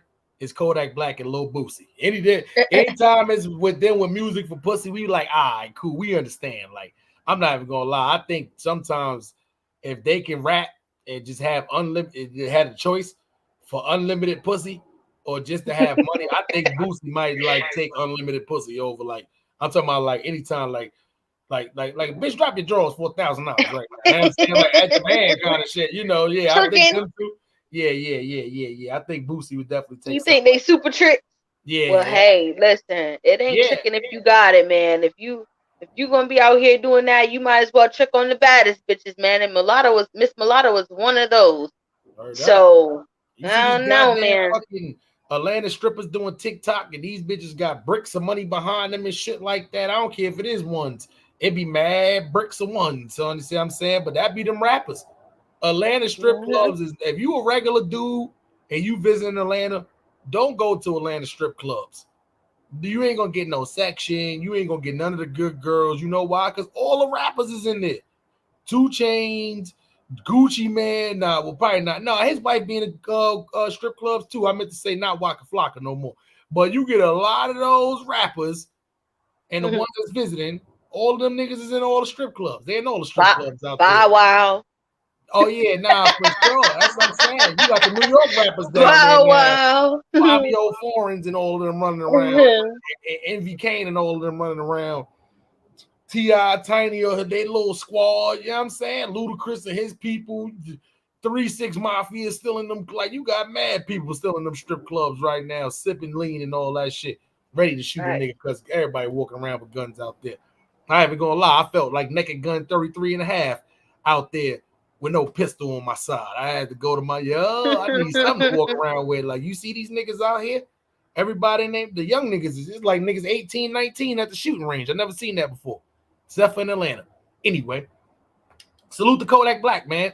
Yeah. he need to get this smut off his jacket. I'm helping. Listen, listen with that. That's cool because that motherfucking no, it's not safe for you. That's the shit. You right switch like a pussy little bitch. Yes, that's my shit. That's my shit. That nigga said I knew the perk was fake, but I ate it because I'm a gremlin. Listen, Kodak. Yo, that nigga Kodak don't give a fuck, bro. He don't care. And I like that about Kodak. Yeah. Salute to Kodak Black, man. He don't give a fuck, man. And that gremlin shit, go hard. Yeah. Anyhow, you know a perk is fake and you still eat it just to see what happens. You definitely a super gribbler. You a super gribbler for sure, my nigga. He said I'm a gribbler. Yo. You see what happens. Man, real anyway, talk, yo. Yo. That shit crazy. Did you hear after 3 decades, 3 decades, the Maury show is being canceled, man? What? Let me get one of those one time for them. The fucking Maury show.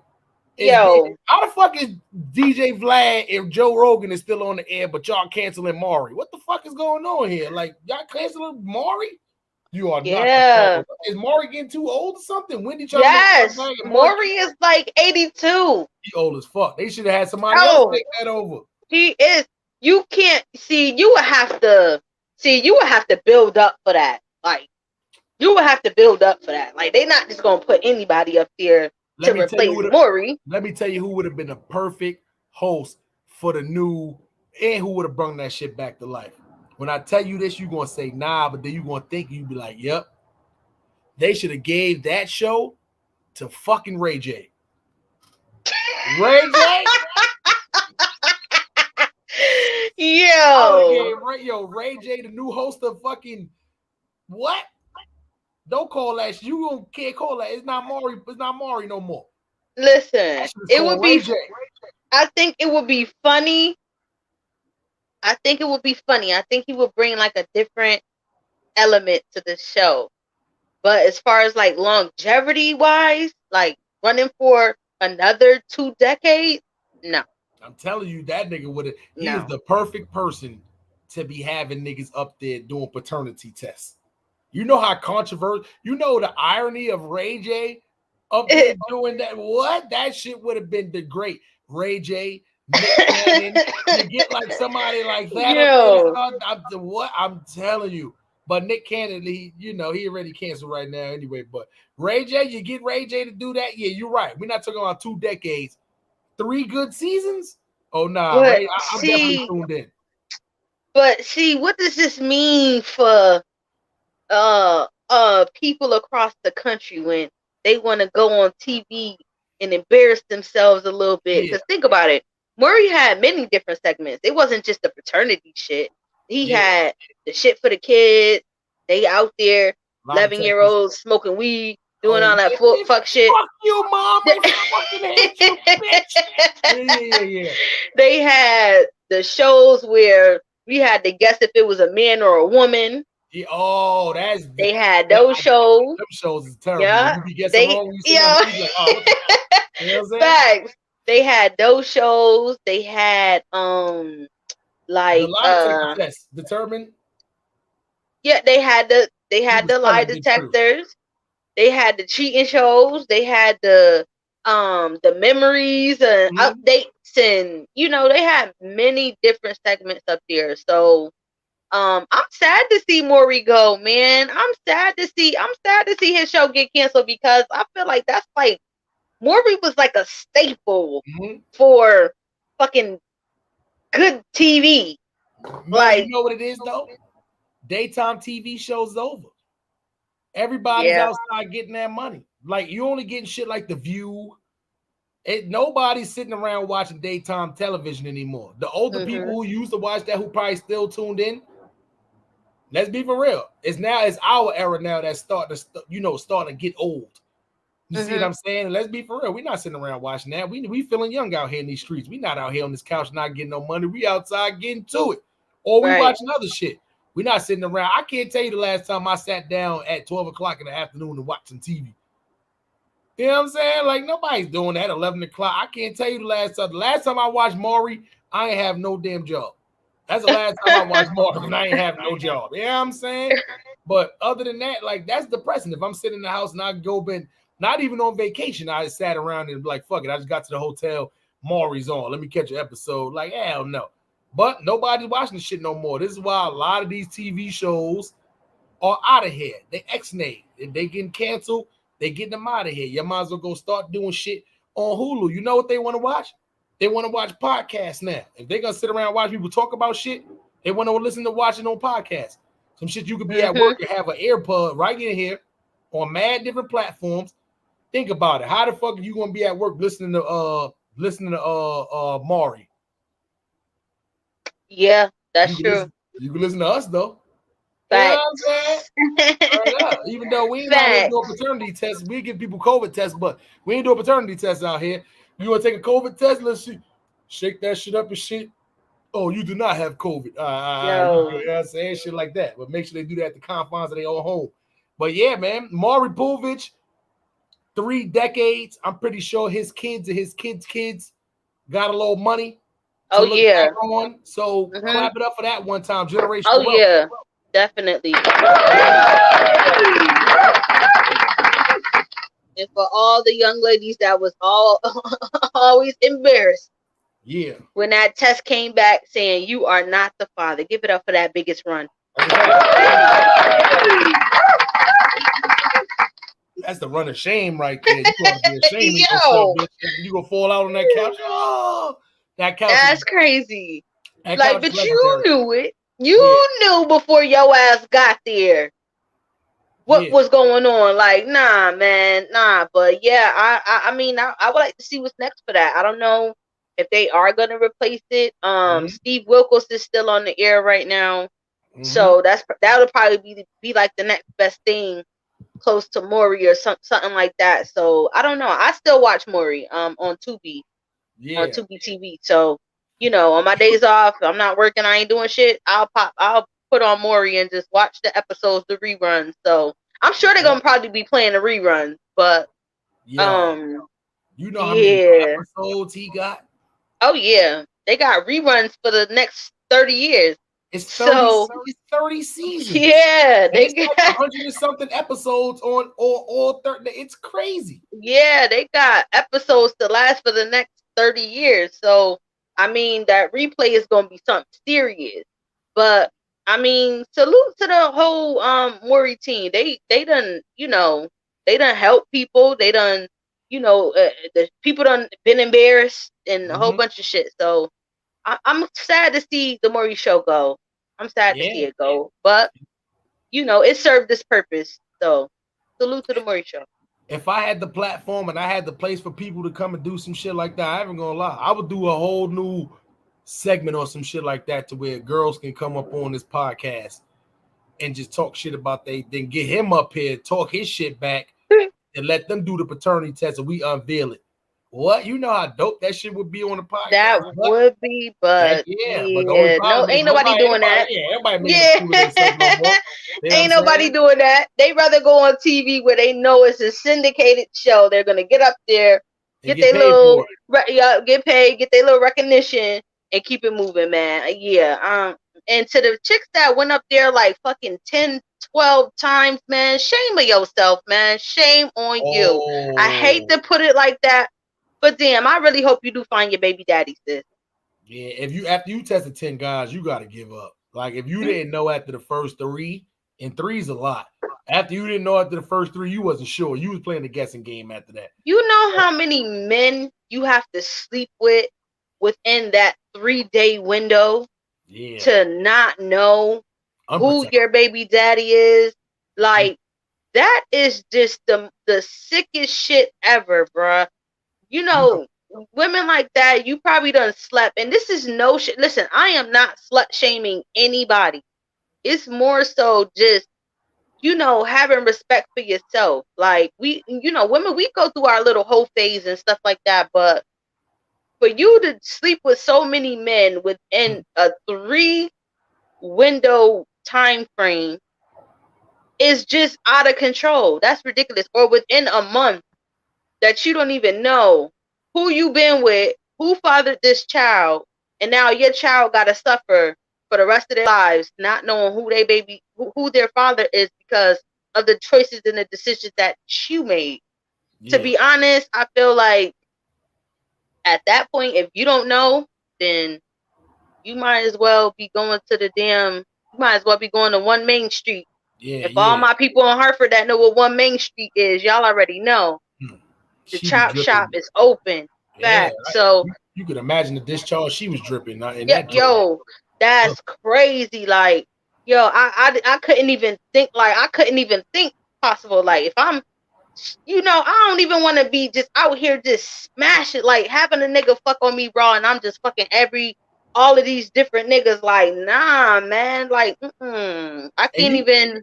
And you got to think too, right? And what I'm thinking back and sitting in my head is, if you one of them girls and you fuck 10 people in a matter of like a 3-month span, that only tells me one thing and one thing only. Oh, that shit trash. That shit trash. Super trash. No. Yeah. Or you a super nympho. You a super nympho. You a super hoe. You love sex. There's nothing wrong with that. I'm not slut shaming. Here's why I say that pussy's trash though.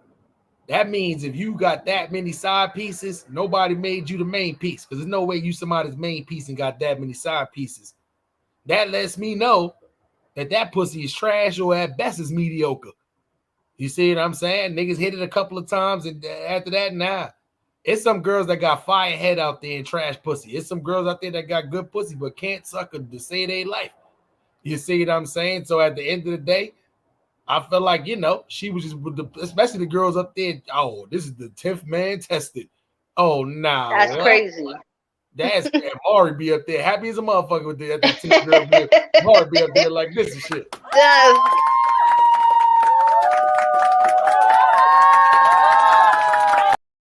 Niggas be in there, that'd be the crowd. Niggas be in the crowd like that and shit. 10th man that's tested. Crazy. Like, damn, crowd, why y'all so happy? Y'all know what's about to happen. She about to run and go fall out right on that couch. The same couch she done fell out on 4 other times when she done tested 3 niggas each time she done came up there. You know what I'm saying? That's like, crazy. You got Tony looking at Jerome and shit. I'm like, damn, I know him from the block and shit. You know what I'm saying? Like, why the fuck am I up here? You know what I'm saying? You know, I even gonna lie. I could never be one of those niggas. They would have called me, hey, Harlem Smiley, we talked to Shatisha. And she said you're possibly the, you know, the father of her kid. The father of little JJ. Yeah, we just want to see if we can fly you on down over here to CT to see if we can get you on the shelf. You know, all expensive paid the cost, and we'll put a little something in your pocket for you. Listen, I would say, I don't know what's happening. I think I got anthrax, corona, simplex, 99, something like that. I'm not going up there looking stupid, sitting next to Jerome and shit like this. Damn, man, she fucked you too? That's fucked up. Don't I know you from 3rd Street? Yeah, I'm saying? Like, nah, I ain't doing that shit. Fuck that. So yeah, they would have to keep all their money. For salute to the niggas who did go up there that knew for a fact, like, nah, I strapped up. This bitch would have had to be pregnant. She would have had to have this baby. Like, I hit it in April. Not April. August, September. Oh, nah. What? She had that baby, what? March the... Nah. I'm saying, one of them niggas, nah. You know, niggas be like, man, ain't no goddamn way hell that's my goddamn baby. I met this bitch at the ball.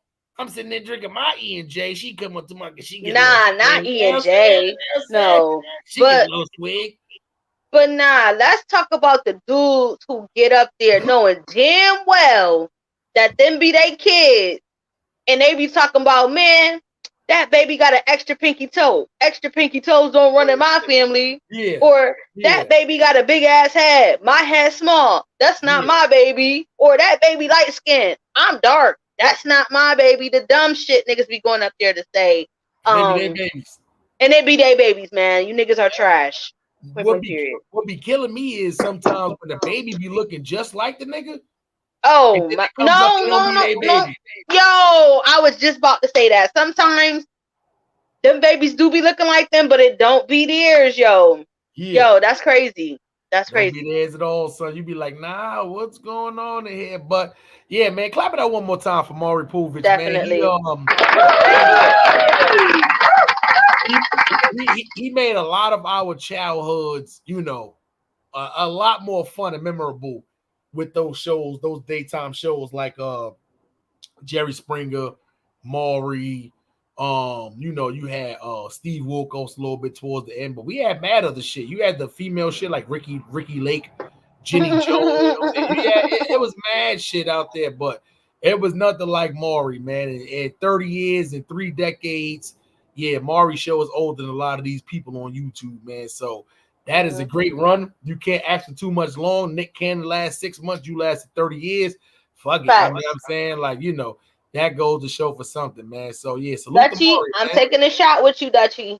That's a fact, man. Don't worry, Dutch. I'm about to sync up soon, man. Because we're gonna drop the link for the people soon, man. I just want to ask Melly Mel one more question, man. And Melly, if this just so happens that they put a little claim on this, we just gonna mute this out towards the end. You know what I'm talking about. But we're gonna play this, and I want your insight on this real quick, and then we're gonna drop the link for the chat, man. Okay.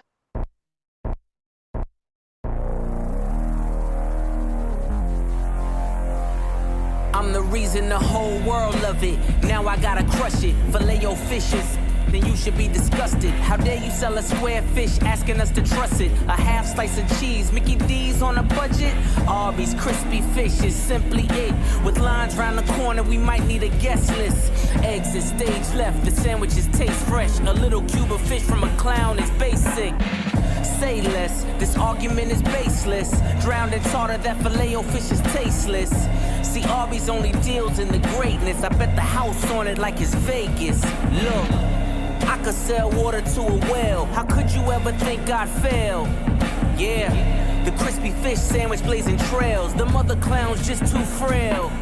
Yeah, if you know me and you know me well, our fish is gonna tip that scale. This is a paid advertisement brought to you by the unrivaled, the unparalleled Arby's.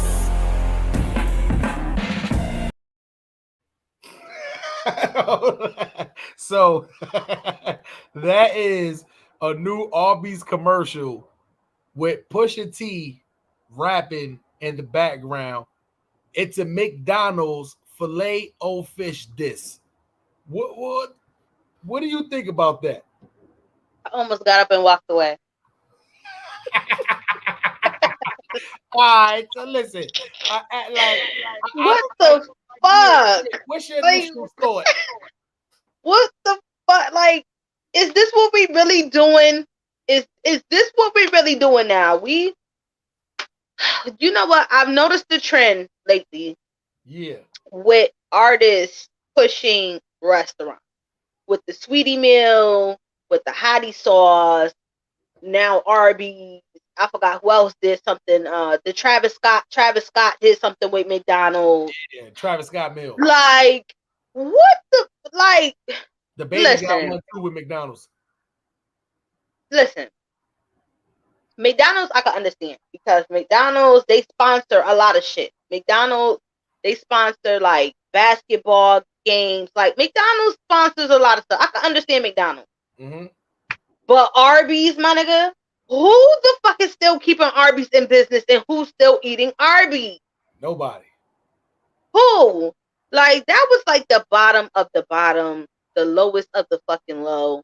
I don't know if what he's doing with his rap career, and that's crazy because it seems like he had so much momentum when he dissed Drake. He was just going, like, he had so much momentum. Now to see that, I'm like, oh, come on, man.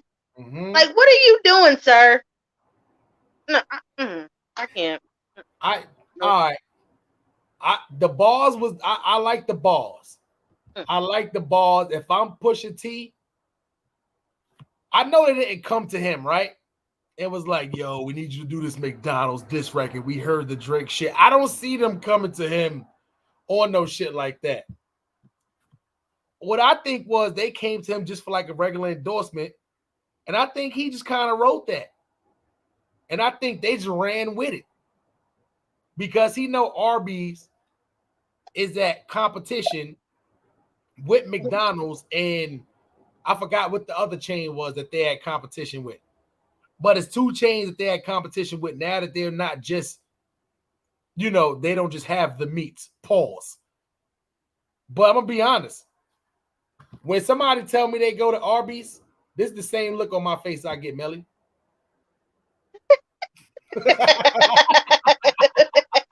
I don't want that shit. I'm not eating that nasty shit. We're not eating Arby's. I'm not eating Arby's. Like who the fuck? I have never heard none of my peoples, none of my family members, nobody I've known say, yo, I'm about to go to Arby's. You want anything? I'm talking about every other place I could think of, any fast food, Boston Market, all that shit. Arby's is the one place to where I have never heard nobody say, oh, I'm going to Arby's or I'm eating Arby's. I've never seen nobody besides the white people eating Arby's. Who eats that shit? Pusha. We know the white. Listen, we know a lot of these bigger companies are definitely trying to use, not even to use the word use. They're trying to promote themselves with using black artists. It's been known out here. They NFL, the NBA, everywhere. McDonald's, like this is the new wave now. If you get a black artist on the side, you can't be labeled as a racist brand. Because we all know if you label it as a racist brand, it's destroying people brands now. God forbid, like Corona almost went out of business because people stopped drinking Corona because of the coronavirus. That shows you how stupid people are, as if all of the Coronas contain Corona. I couldn't believe that shit when Corona had to shut down. People were like, oh, Corona beer? I'm not drinking that. It's the virus out here killing people. I can't support the dumbasses. So, this is what Arby's doing with Pusha T. The whole background. That's what I'm saying. That's not an Arby's beat. There's no way Arby's came up with that beat. It's not an Arby's beat. We heard Arby's. Dun, dun, dun, dun. That's Arby's. Like, nah, Arby's ain't got beats like that. Pusha T came up that shit, sent it to him. Arby's said, oh yeah, fuck it. There ain't nobody eating this shit anyway. We might as well put some shit to make us popular. I'm gonna be honest, Pusha. I don't see nobody going to eat that fish sandwich. We all know McDonald's Filet-O-Fish is flaky and mad tartar sauce, but that is a traditional classic. I don't eat the Filet-O-Fish. I'm allergic. But I've known people been eating that Filet-O-Fish. When they break that out, you can smell it. You smell it as the Filet-O-Fish. It's a classic. It's like the Big Mac. Nothing's never going to replace the Filet-O-Fish. I'll eat KFC before I eat Arby's. I'll eat Boston Market before I eat Arby's. I'll eat from the hot dog truck on the corner of 34th Street and 7th right now before I eat Arby's.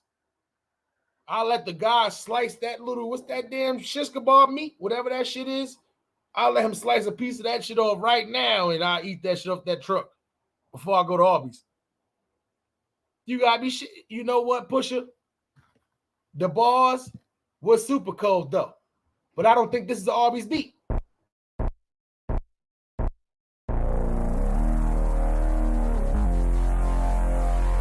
I'm the reason the whole world love it. Now I gotta crush it. Filet-O-Fishes. Who made that? Is that a Pharrell beat? That's not an Arby's beat. You gotta be shit me. Salute to Pusha though. He out there getting that money. Arby's nasty chicken fish style, whatever that shit is, that shit looks disgusting. I want to throw that shit to my pit bull right now, man. But Melly's about to pop. Melly, you still there? Mm-hmm. All right, for sure, man. You got anything you want to add to the Pusha T dissing the filet of like, damn, he's a talented. He could battle rap. He could diss anybody. Nobody better not go at Pusha T. He just dissed the filet of fish. He dissed the filet of corny. He dissed the filet. Trash it. Corny. Trash it. I thought he was like a real. I don't know. I don't know. And then we argued about this not too long ago about his catalog. And look at the bullshit he's doing. Trash the shit. I wouldn't play this during the versus battle. The filet of fish diss. Listen. From a talent standpoint, you got to be nice to diss a filet of fish. It's not a person. Okay. You got to be nice to diss a filet of fish. It's not even a person. Sure. It's not a place. Like, we could diss nigga states. We could diss the person. You diss the sandwich. You diss the fish sandwich. This the sandwich. I don't know. It seemed like since, good music has disbanded or is no longer around, it seems like, okay, what's our next move? What's the next step? Where we go now? But I mean, it seems like the other artists have been doing great, except for Pusha T. I ain't even gonna lie. He need to, man. He need to link up with 2 Chainz. Yeah, that's a fact. The Kardashian curse might have went over might have swung over to good music and been a good music curse, man. Is that a theory?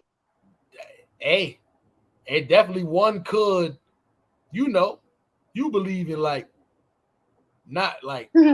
you believe in people who do like behind the scene curses and put bad juju and all that on. Yeah. Yeah. If they hit Kanye with the bad juju, the Kardashian bad juju, of course his record label is not gonna flourish. They call those witches. Yeah. Link is dropped. If y'all want to tap in up here, let us know what y'all think, man. We 2 hours, and this is the Best of Both World podcast with your boy, Paul Smiley, man. Let's go. Yes, sir. Arthur Bird, man. Arthur Bird, what's up? Too? I got a lot to say. I want to hit y'all with a little knowledge. All right, listen. The link is dropped. If y'all want to hit that link, pop up here and talk about any one of these topics. All you gotta do is hit the link. Yeah, and then come stay in tune with the Best of Both World podcast. We're gonna get in a little part 2, man, with our guy, y'all guy, Arthur Bird, spoken word. You know how to go. This is wedding week right here. Uh-oh. I don't hear nothing. Went silent on him. Oh, I'm muted now. Now I'm muted. Now? All right, you good. All right, my bad. Yeah, you know how that good look. I do the same shit you be doing sometimes. Goddamn. Right, you already know. Yeah, you know that we started kicking, man. You smoking that good. I already know. You know how that goes. Started kicking, man. Y'all got Arthur Bird round 2. Let's get it. So, let's talk about it a little bit just with the Pusha T situation. I feel where y'all coming from, and Arby's is trash to a lot of people, but Arby's is still a viable market out here that's national, that's getting money. All right, so at the end of the day, let's say this. We don't chastise the white boy when he go out here and do the little bullshit, goddamn on entrepreneurial shit like a commercial like that or what have you. I feel you. He can't beat the fish o fillet when he put a half a piece of cheese on your sandwich. Yeah. But he can still cash that check. Now he could do a lot of things with that check that he wouldn't be able to do if he didn't get that check. And at the end of the day, we ain't gonna hold that against him. If he drop another hot verse, or as we go down the line a little bit further, he keep it clean and do what he need to do. You know what I'm saying? There's a whole lot of endorsements out here that's questionable. But hey, Shaq don't turn nothing down. Hell no. Shit, Shaq was a sheriff. He was a NBA. He was an analyst. He and what the hell else he job at that same that he had at the same time? He a pilot. Damn, he a pilot now? Oh no! Nah, oh damn! Oh shit! Ride on no plane. Yeah, he with the general. He flying solo. Who else can get in the plane with his ass? He with the general. He got an endorsement with the general. Yeah. So yeah, he did the endorsement with the basketball youth shit. What's the NBA play? Was it NBA play? Is it what it's called? Yeah. Shaq got mad jobs, and that's not even counting how he was. Shaq was a rapper. Shaq was an actor. Shaq done did, and that's what I'm saying. Yeah, he done did it all A to Z. Yeah, that's why he got so much money. This is all why right. So Smiley, Melly Mel. So tell me what deal you wouldn't turn down if one was offered to the whole group right now in a metaverse situation. Not a metaverse, in the YouTube or in the grand scheme of things, like, nah, we'll take this joint that y'all doing right now on all these social media platforms and take it live to a studio.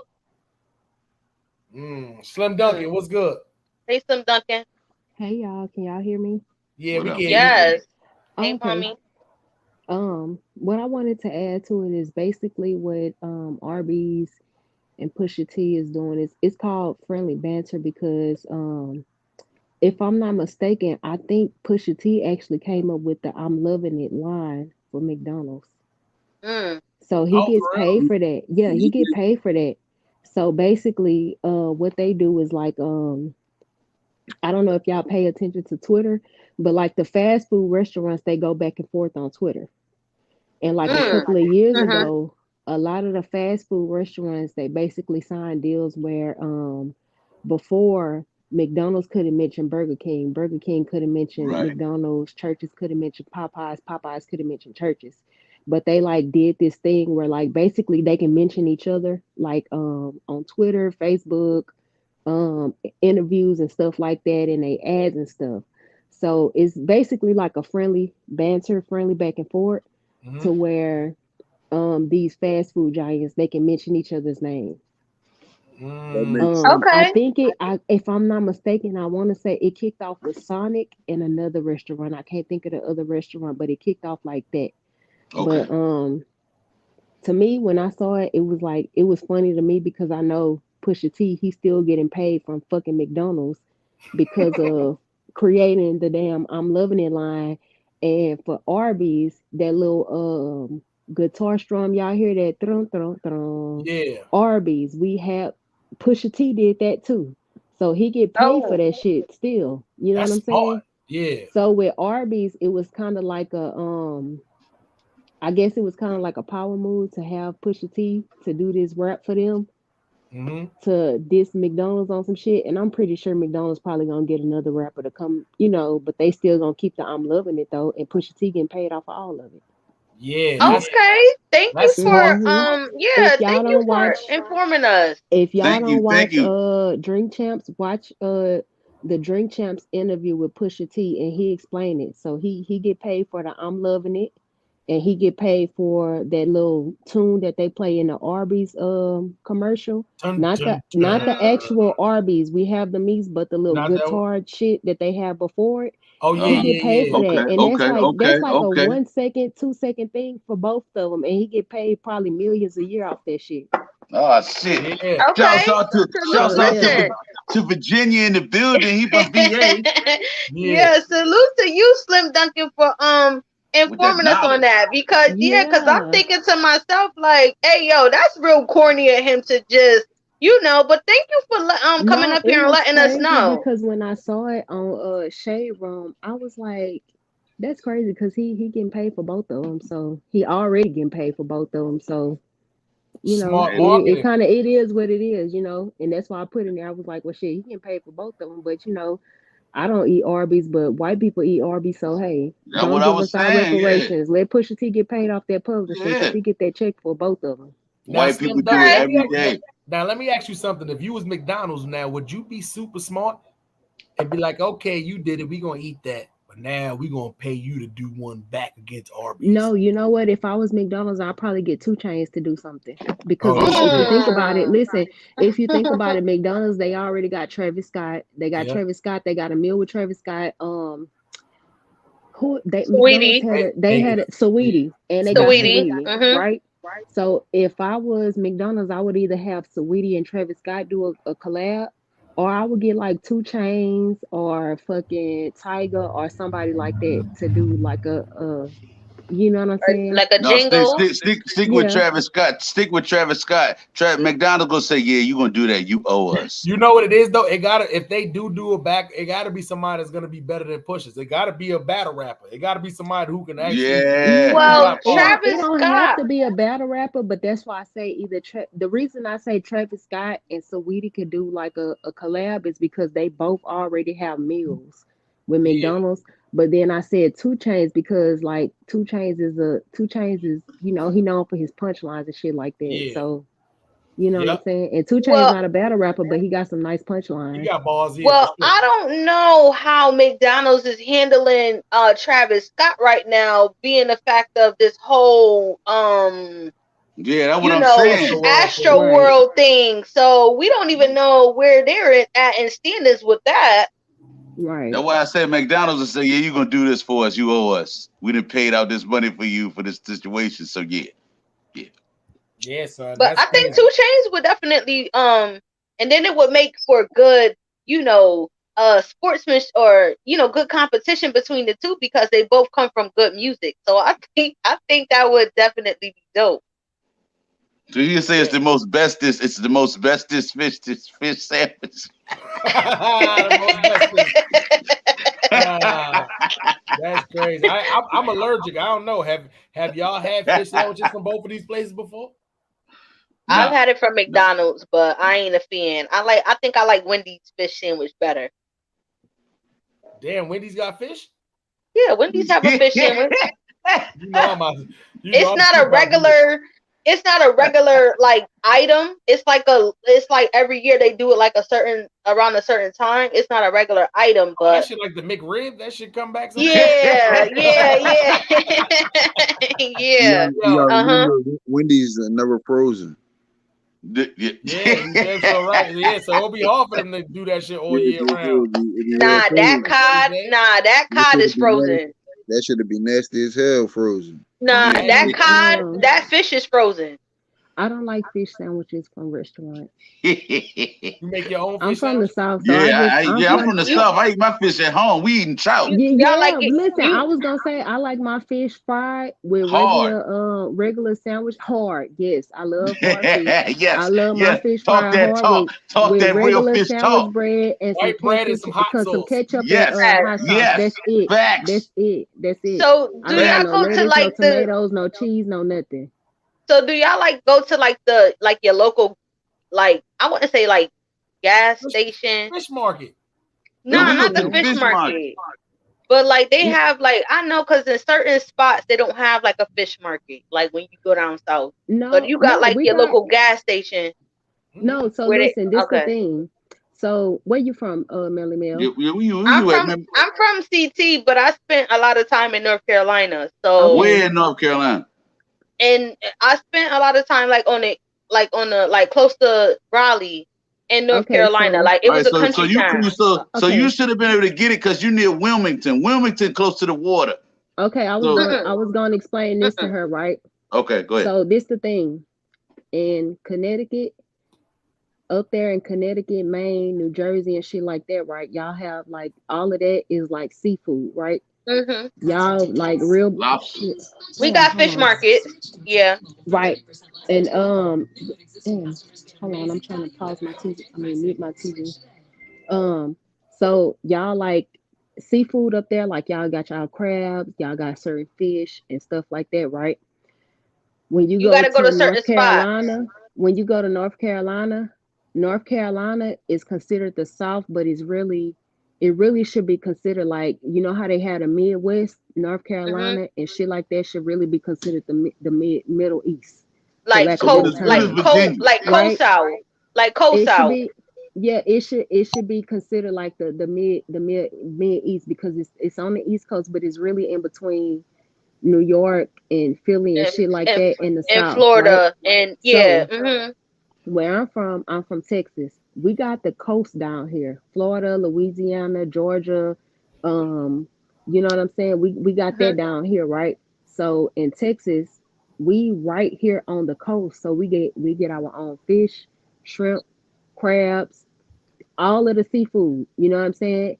And down here we get a lot of extra shellfish too. So like mussels, crawfish, and shit like that. We get all that shit down here too. You see what I'm saying? So out here we don't necessarily, and because it's hot down here. So a lot of times, I'm gonna tell you this too. In the South, our shit come in seasons. So you'll see like motherfuckers that come straight off the water, off a shrimp boat, and they go sell they shit on the side of the road. Right. I buy my shrimp, I buy my catfish, I buy everything, my crabs, everything. I buy it off the side of the road. Exactly. I purge that shit and I parboil it. And by parboil it mean I don't boil it to I only stick my seafood in the water to kill it, and then I take it right out and put it in the freezer. Exactly. Whereas up north in Connecticut, Baltimore, and stuff like that, when they take their fish and shit out the water, it's gonna die just from it being cold, just from it being out the water and it being sitting on ice. You see what I'm saying? So out here we don't have we do have fish markets, but they far few in between. Everybody that have fishing boats and shit like that, they sell their shit on the side of the street. We buy shit off the side of the street. We stick it in hot water just so it can die, and we put it in freezer bags and we freeze our shit. I try to tell niggas that's one of the laws that I had though too. When I used to and live a lot in of Alabama, us, we even go fishing ourselves. Yeah, I used to buy my shit from a dude. Like he used to come around with shit in his trunk, like right off the boat in his trunk. And motherfuckers be like, "Nah, I ain't buying no seafood out the trunk." I'd be like, "You bugging." That's some of the freshest seafood you'll get. And I'm not gonna lie, like the shrimp from the Gulf of Mexico, some of the biggest shrimp that you ever seen in your life. The biggest. I'm talking about the biggest. Y'all think them prawns that y'all be buying from Alaska and shit like that be big? Get you some shrimp from the Gulf. Huge. The same way. And they come from right here in Texas and Louisiana, Mississippi, Alabama, and Florida. So why don't they have like a spot like that where you can, because you know how they have the Alaska company where you can order the gigantic crab legs and all of that. Why don't they have a spot like that, you know, in those areas so where people can actually, you know, buy fresh seafood like that? That's what I'm saying. You do, and it's off the side of the road. No, I'm talking about like shipping it, like, you know, have a company to it, because the Alaska company, no, they do. They ship it. They do. They do. So this the thing, right? With okay. So like with Alaska, right? Most of the people in Alaska, they do like their own fishing, right? So like whatever is left over or whatever the big companies go out and get, they ship it to us. They ship it to the East Coast. They ship it to California, right? Because and remember, Alaska, their biggest market is in California, because in California they don't have freshwater fish and shit like that. They don't have that. You know what I'm saying? They have to go miles and miles and miles and miles offshore to do their fishing, and then to which point it becomes dangerous, right? Because you got to think they have earthquakes and all that shit out there. Down here in Texas, like in Third Coast area, we call this the Third Coast too. We call the South the Third Coast. Down here in the Third Coast area, most of the people out here, that's how we like our food. Not necessarily saying that we like it fresh, but I can tell you, like in Texas, Louisiana, Florida, Mississippi, Alabama, we don't necessarily like frozen seafood. We like to have our shit. So like a lot of people, I'm gonna say, especially like us country folk, we got somebody that do fishing every week on speed dial. So we can call our fish man, our shrimp man, and say, "Hey, you got something for me?" Okay, well, it's crawfish season. That's why I said too, like in the South, we buy everything in season. So like right now, it's crawfish season. I have a man that I can call right now, and he basically gonna tell me, okay, if you're not buying at least 2 sacks, then I ain't doing that for you. So I could call him right now, because my family having a crawfish boil this weekend, and say I need 5 sacks of crawfish. We going to your house. No, yeah, that's how it is in the South. That's how it is. And believe it or not, 5 sacks of crawfish is a lot of fucking crawfish. That's a lot of 5 sacks of crawfish is probably about 350 pounds of crawfish. Damn. That's a lot. Damn. That's a lot. That's why when she said that one, she was talking about that fried fish on that white bread. That's how I found that I was allergic to fish. It was this banging ass fish store, the only fish store in Brooklyn that made fried whiting Dutchy the Great. I swear to God, my mom. I used to always wonder. It's the same. Hey, I got the same story. I'm saying I'm right across the street Chinese restaurant. My mom used to always tell me, "Don't go to that fish store and get nothing out of there." The lines was always long as shit, so I never thought twice. But this one time I went, it was no line in there. I said, "Oh shit, I'm gonna go in there and see what the hype is about." I went in there and got that fried whiting. He put that shit on that white toasted, slightly toasted piece of on that bread. Put the hot sauce on it. I took a bite of that shit. I was in there. I said, "Oh, this is fire." Until my throat started to swell. I said, "Oh, yo, what?" Right. Went back to the house. That was Are you only allergic? Are you only allergic to like fish? Is it a certain type of fish? Because like my brother, okay, because my brother and my little cousin, they only allergic to shellfish, so they can't eat crab, they can't eat shrimp, they can't eat crawfish, they can't eat clams, mussels. But like they can eat fish, so they can eat like trout, they can eat redfish, snapper, they can eat catfish, but they can't eat nothing. So they're allergic to shellfish. Okay, so shellfish. They're the exact opposite of me. See, I can eat crab, shrimp, all that shit. I can't eat no flounder, salmon, whiting. I can't eat that shit because it's the mercury inside the fish. Like, you missing out. When my brother come home, because my brother he lived 3 hours away, and he lived 3 hours away in West Texas. But like when he come home or whatever, like if we doing like seafood or something, we have to cook his food first. And we have to cook it first, and we have to store it at somebody else in the family house if we gonna do shellfish, because his food can't be cooked in the same house with shellfish.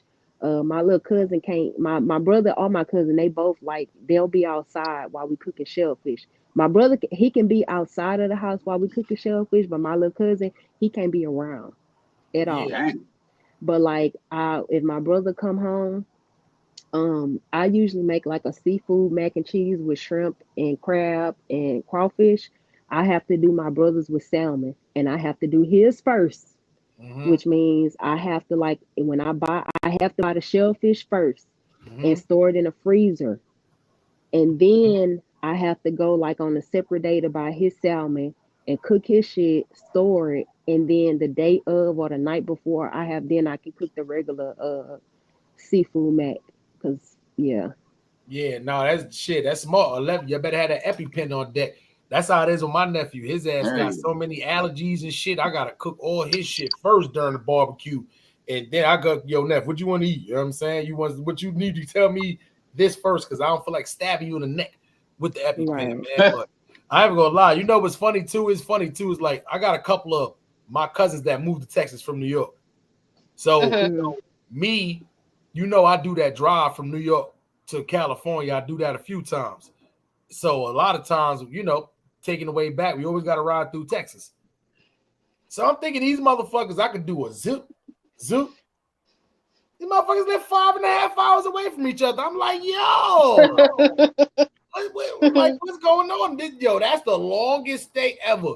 Anybody ever drove that damn New York, or just riding through Texas? It's the longest state ever in America to drive through. Yeah. I went halfway to my cousin's house and told him I gotta catch you on the next run, cuz I ain't even gonna make it. Like, that shit was crazy.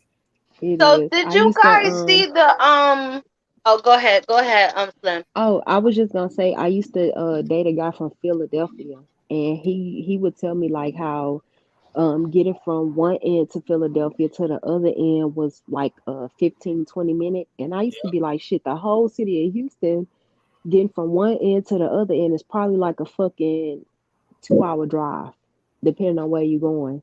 And I was like, shit, my grandmother lived 4 hours away from me in another city, and I'm talking about like a city over.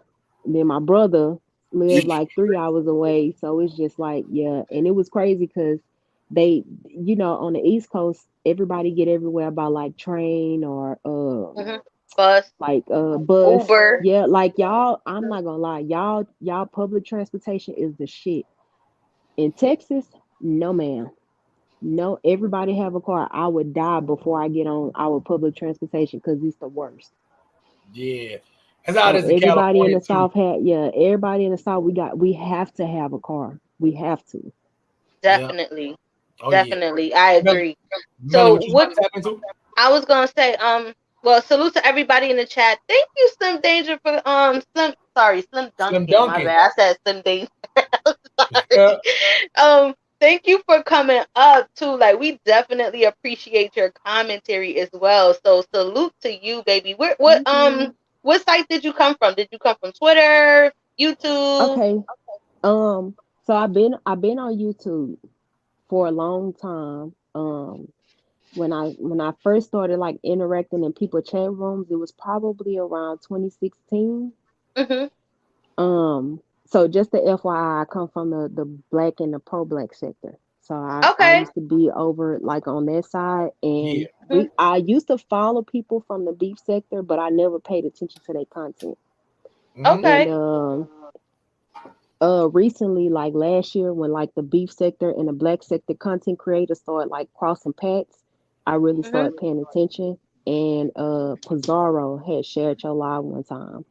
So I Okay. used to I Salute to used to Pizarro. always I used to always be in your clouds. I think one time I was actually in your chat room or Mm-hmm. whatever, but like after that I just used to be in your clouds. Okay, So so I was always salute. watching your stuff. Yeah. I always been watching Salute. your stuff. Thank you. Thank That's you a for fact, man. coming up and tapping in with us. No Salute to problem. everybody in the chat. I think Gigi Johnson, Miss 702 Sheree, salute to y'all. Make sure y'all hit that like button. I was gonna say, did you see the Twitter? It was like not Twitter, it was on Instagram where they said that they have this discussion every year about what is considered the South. So they only had like from like North Carolina, a little bit down to Florida, but they excluded Texas. Like, how do you feel about that? Because I'm Hold like, on. Texas is the Hmm. South. Yeah, before Okay. Slim Duncan, you answered this too, and it's Go good too. ahead. After she finished, Dutchie, I want you to answer this too because this is very interesting with you being from Delaware. Delaware is another No. place to where people be like, nah, it's not the South. But then it's like, nah, it's not like, it's not like, it's not like the East, but it Mm-hmm. is. But so it's good. It's two very great questions for Texas and Delaware. Slim Duncan, on you. Okay, so first let me say this to for her being in Delaware. For No, us, Dutchie's a guy. Delaware That's is Dutchie. Yeah. Yeah, okay. that's So Dutchy. for I'm in us, Maryland. Delaware is very much East Coast, but I think I'm in what it Maryland. is like a lot of Oh people shit, from the Maryland, my East bad. Coast, they only consider like New York, Jersey, Philly, and I want to say like Michigan, the East Coast, right? Nah, So from Michigan is in the more like South. Michigan Midwest. Michigan, Midwest.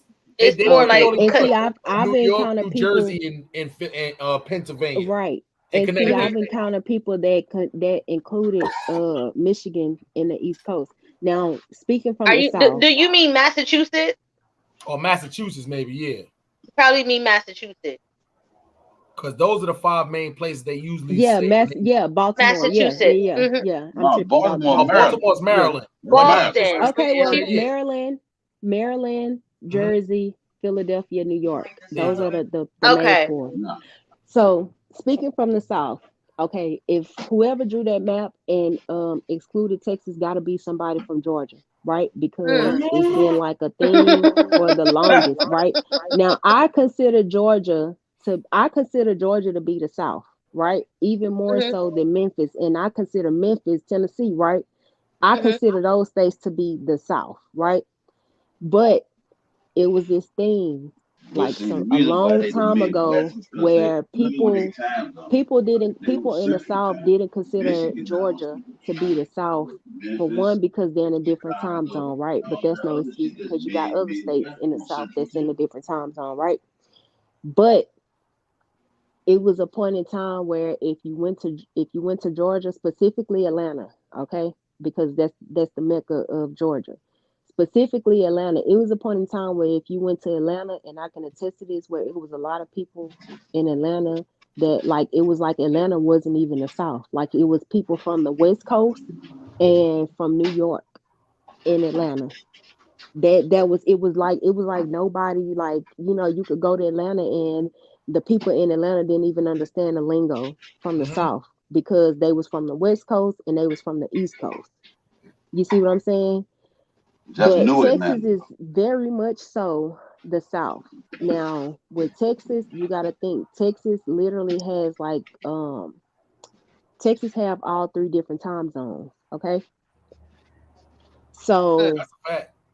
if you go far west in Texas, then you're in the California time zone. If you travel up north in Texas, then you in no, we have two time zones. I'm sorry, but if you like where I am and further east, then you in the Chicago time zone, right? Mm-hmm. But at the end of the day, we are technically Texas. We at the bottom of the map. That's You the know what I'm last. saying? That's the People like to last say, southern state. right, Right. and people from Louisiana say that like to say people from Louisiana and Florida like to say that they at the bottom of the map. Louisiana is for sure not at the bottom of the map because Florida is further south than them. But Texas, we for damn sure at the bottom of the map. Now, in the South, it's also a thing because Texas is also in the South. If you ever come to the South and you like get frequented with the South, Texas is really considered its own country. Mm-hmm. So You that know could what? be another reason why they don't consider us the South because Texas is technically considered its own country. You know what it is, Slim Duncan? I'm gonna be honest. I think people who say Texas is not the South, that's because they never been to the South. There is not too many more places that is more southern where you can see white southern and black southern Right. than San Antonio, Texas. San Antonio is somewhere. I'm talking about cowboy hats, Right. Spurs, like they got stables and all. But Like you know what? you don't And get this more the south thing than that. though. San Antonio is like the commercialized version of It the is. South. Because if you come to Houston, and I'm talking about Houston, like the trail The ride, the black people. cowboy shit, like y'all gotta think about this too. The cowboy shit started in Texas. Like the Facts. cattle herding and shit like that. So Texas when you shit. go to California, it's like they have trail rides and shit out there. Fucking Louisiana, Alabama, Mississippi, and like the northern parts of Florida. Like that shit started in Texas. Like the big ass cowboy hats with the cowboy boots, the chaps and shit like that. That's a Texas thing. Texas. That's I a thought southern thing. so. And that was I And they thought started made by it go black so. to like men. Tennessee and shit like that. But it started in Yeah, Texas. All that shit in that was Texas. started in Texas. That's a black that's like the free slaves. Yeah. You know what I'm saying? When they freed the slaves, that was a part of what they did as enslaved persons that they was able to make money off of. See, because they used to do that shit for free. You know what I'm saying? When you had these plantations, the farm and shit like that, when these slave masters and shit started selling their cattle and shit like that, they used to make their slaves drive their cattle 3 states over to sell them. You see what I'm saying? That started in Texas. So like the trail ride shit, like from slavery up until this day, we still have monumental trail rides from city to city where motherfuckers just go like strictly on horseback. You know what I'm saying? Like the old school way. That started in Texas. That's the southern thing. Yeah. Now, Dutchy, let me ask you something, Dutchy, because and that's why I'm sorry. I didn't mean to say Delaware. I meant to say Maryland.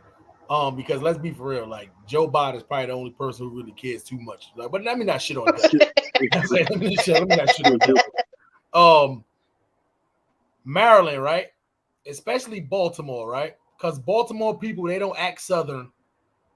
But Maryland as a whole state, why do you feel like people don't consider Maryland part of the South? And do you yourself feel like Maryland is part of the South? Nah, we not Southern at all. So what do you consider y'all?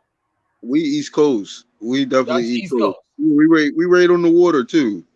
We definitely East Coast, but it's different because I just left for Georgia. Yeah. I just came back from Georgia yesterday. Yeah. And it's nothing like it ain't shit like Maryland. Yeah. It ain't nothing like Maryland, you feel me? And we went through South Carolina, North Carolina, all that, you feel me? Went through all that. And they ain't nothing like Maryland either, you feel me? Y'all drove? Yeah, we drove. Okay. Me as a New Yorker, when I'm driving from New York, once I get out of Pennsylvania, I'm in the southern states. Yeah, because it don't look like it. It don't look like it don't look the same. physically. It don't look like it like you're in the city anymore. That's I was gonna say, and you got to think about it too. Like majority of like, okay, the biggest states, the biggest states like on the East Coast, and I'm gonna say like Philadelphia. I'm not even. New York is of course the biggest, you know, the most well known state for the East Coast. But I'm gonna just use Pennsylvania, right? It's New York and Maine. The only city in Pennsylvania that's really like comparable to New York is Philadelphia, because once you really get out of Philadelphia, all of that shit is like farm state.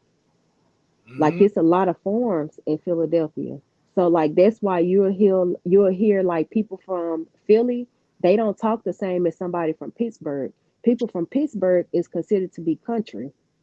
Have you ever heard somebody from Pittsburgh talk?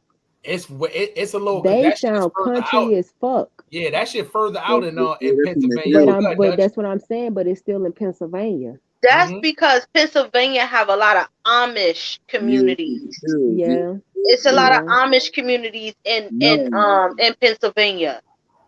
It's a lot of mountains in Pennsylvania too. Yeah, but I mean, like it's all still the East Coast. It's just that more like the city people, like y'all used to like these big ass skyscrapers and shit like that. So when y'all don't see that no more, y'all consider that to be something like completely different from the country. You know what I'm saying? What y'all consider that to be something completely different than what y'all claim. Yeah, but you know what it is though. Jersey looks more like down south than it do the city too. Jersey looks mad, especially Elizabeth, New Jersey, and all that. A lot of that shit looks like down south. It don't look like more like the city. Like once you cross out of Manhattan, the Bronx, and all that, Yonkers, Mount Vernon, and all that, that's when it start looking country.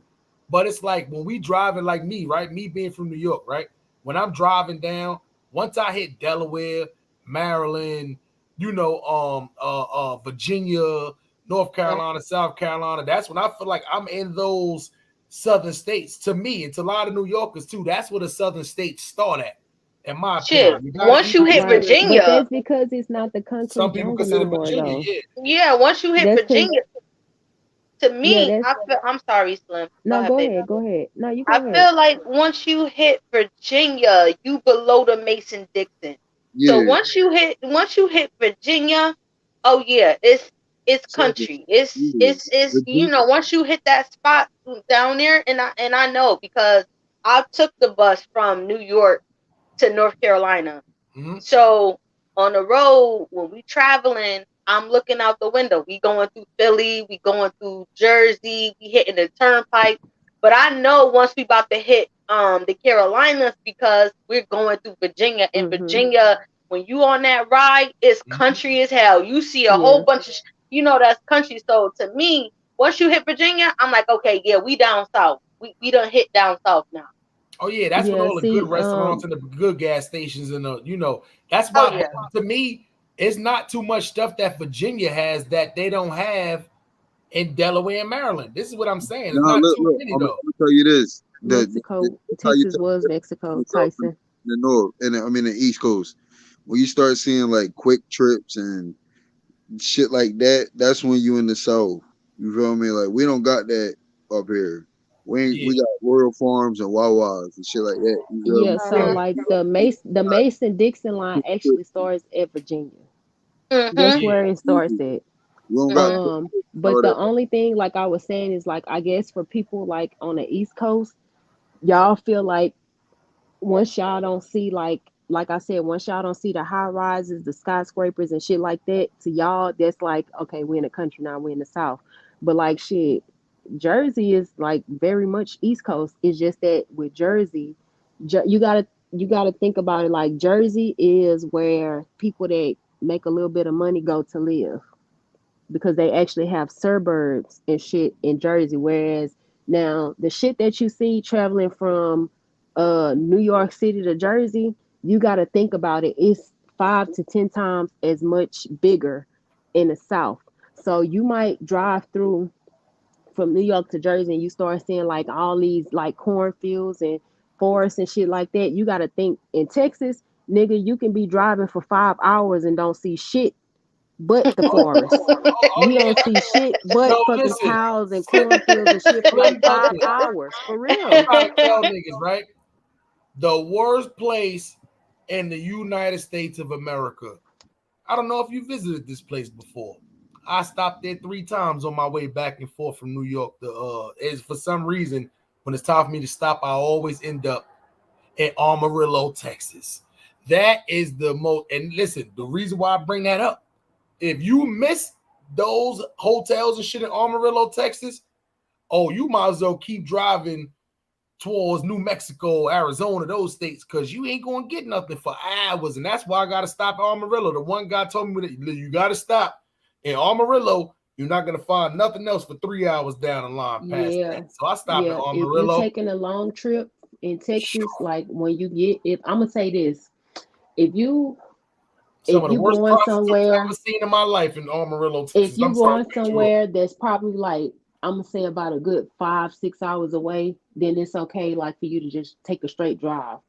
But if you going from like Houston to fucking Arizona, or Houston to California or New Mexico, then yeah, once you get by 5 hours in, then you want to start looking for a town or a city or somewhere you can stop. And I'm talking about a major city because, it's crazy because in Texas, Texas is so big, right? So a lot of people, they only think about like San Antonio, Austin and shit like that. But believe it or not, where I'm at in Houston, San Antonio and Austin is like right there. Yeah. You see what I'm saying? It's like right there. My brother stayed in Austin County. Okay. And he technically is like 3 hours away, but you know, when I'm going there, it's like an hour. That's right there, yeah. So if you going, yeah, right. But even if you look on the map, you'll be surprised how close Austin and San Antonio is to Houston. Yeah. So if you going somewhere out west or something like that, if you going more than 5-6 hours away, you want to find a major city because Texas got a lot of little bitty ass fucking towns that's like racist as fuck. Like if you in Dallas, you don't want to stop in. You know what I'm saying? Yeah. Like so don't like be on you Dallas fuck side around and find yourself in Cut and Shoot. You fuck around and find yourself in Jasper. You fuck around and find yourself in like fucking Paris or somewhere like that. In Texas, that's these little bitty ass fucking one stoplight ass towns. You don't want to be there. Oh yeah, because you're not gonna see nobody that look like you. And they got a lot of guns in Texas. Oh yeah, everybody got guns. I mean, they shoot you and pull you on their lawn and say you trespass. Yeah, see, like for us, that's the only thing that like, you know, it gives us some comfort. Like if I'm on my way to Louisiana, that's a straight drive. But like I'm not gonna stop in Vida, Texas. I'm not gonna stop in Jasper, Texas, because I got my gun on me. But these is towns that's like ain't nobody in these fucking towns that look like me. Yeah. Everybody in these motherfuckers is white. So I might be able to kill a couple of motherfuckers, but I ain't gonna kill them all. And I'm not gonna come out this motherfucker alive. So yeah, I'm just about to go. That's a fact. That's why niggas keep like even fucking out right outside of Houston, like fucking 20 minutes outside of Houston in Montgomery, Texas. Yeah. These motherfuckers like fucking less than 10 years ago was still burning crosses in their front yards and shit like that. Yeah, they say, I don't give a fuck. If you living, I don't care what nobody say. If it's a town called Montgomery, Alabama, and Montgomery, Texas, still right now got racism going on. I told a story about when we tried to go swimming in Montgomery, fucking Alabama. Yeah. Fucking shit was like the Wonder Years in there. Like, I'm laying me over. Anyway, yeah, it was bad in there. But God, I understand what you're saying. Montgomery, stay the fuck away from them towns named Montgomery. Yeah, ain't nothing good. Well, yep. But Dutchy the Great, let me ask you something, son. Let me ask you a question. You still there? Yeah, I'm here. So is it safe to say, everybody on the panel, the South starts in Virginia and ends in Texas? Like that's the start and the end? Yeah. All right, cool. So we can I could say that. Yeah, definitely. Yeah. I believe that. Because once you get west of Texas, that's the West Coast. That's a fact. Yeah, once you get past Amarillo and all that shit, when you driving that, yeah, that's it. That's California time anyway. You see your time in your car and all that shit switch over before you even get to Arizona and all that shit. And that's what I was gonna say too about the map you was telling me how they cut Texas out of the South. We are the South, but like a lot of part of our state is considered the West. Yeah. That's why Texas is also known as the Southwest. That makes sense. What you were saying, Dutch? But so y'all don't consider Arizona Southern?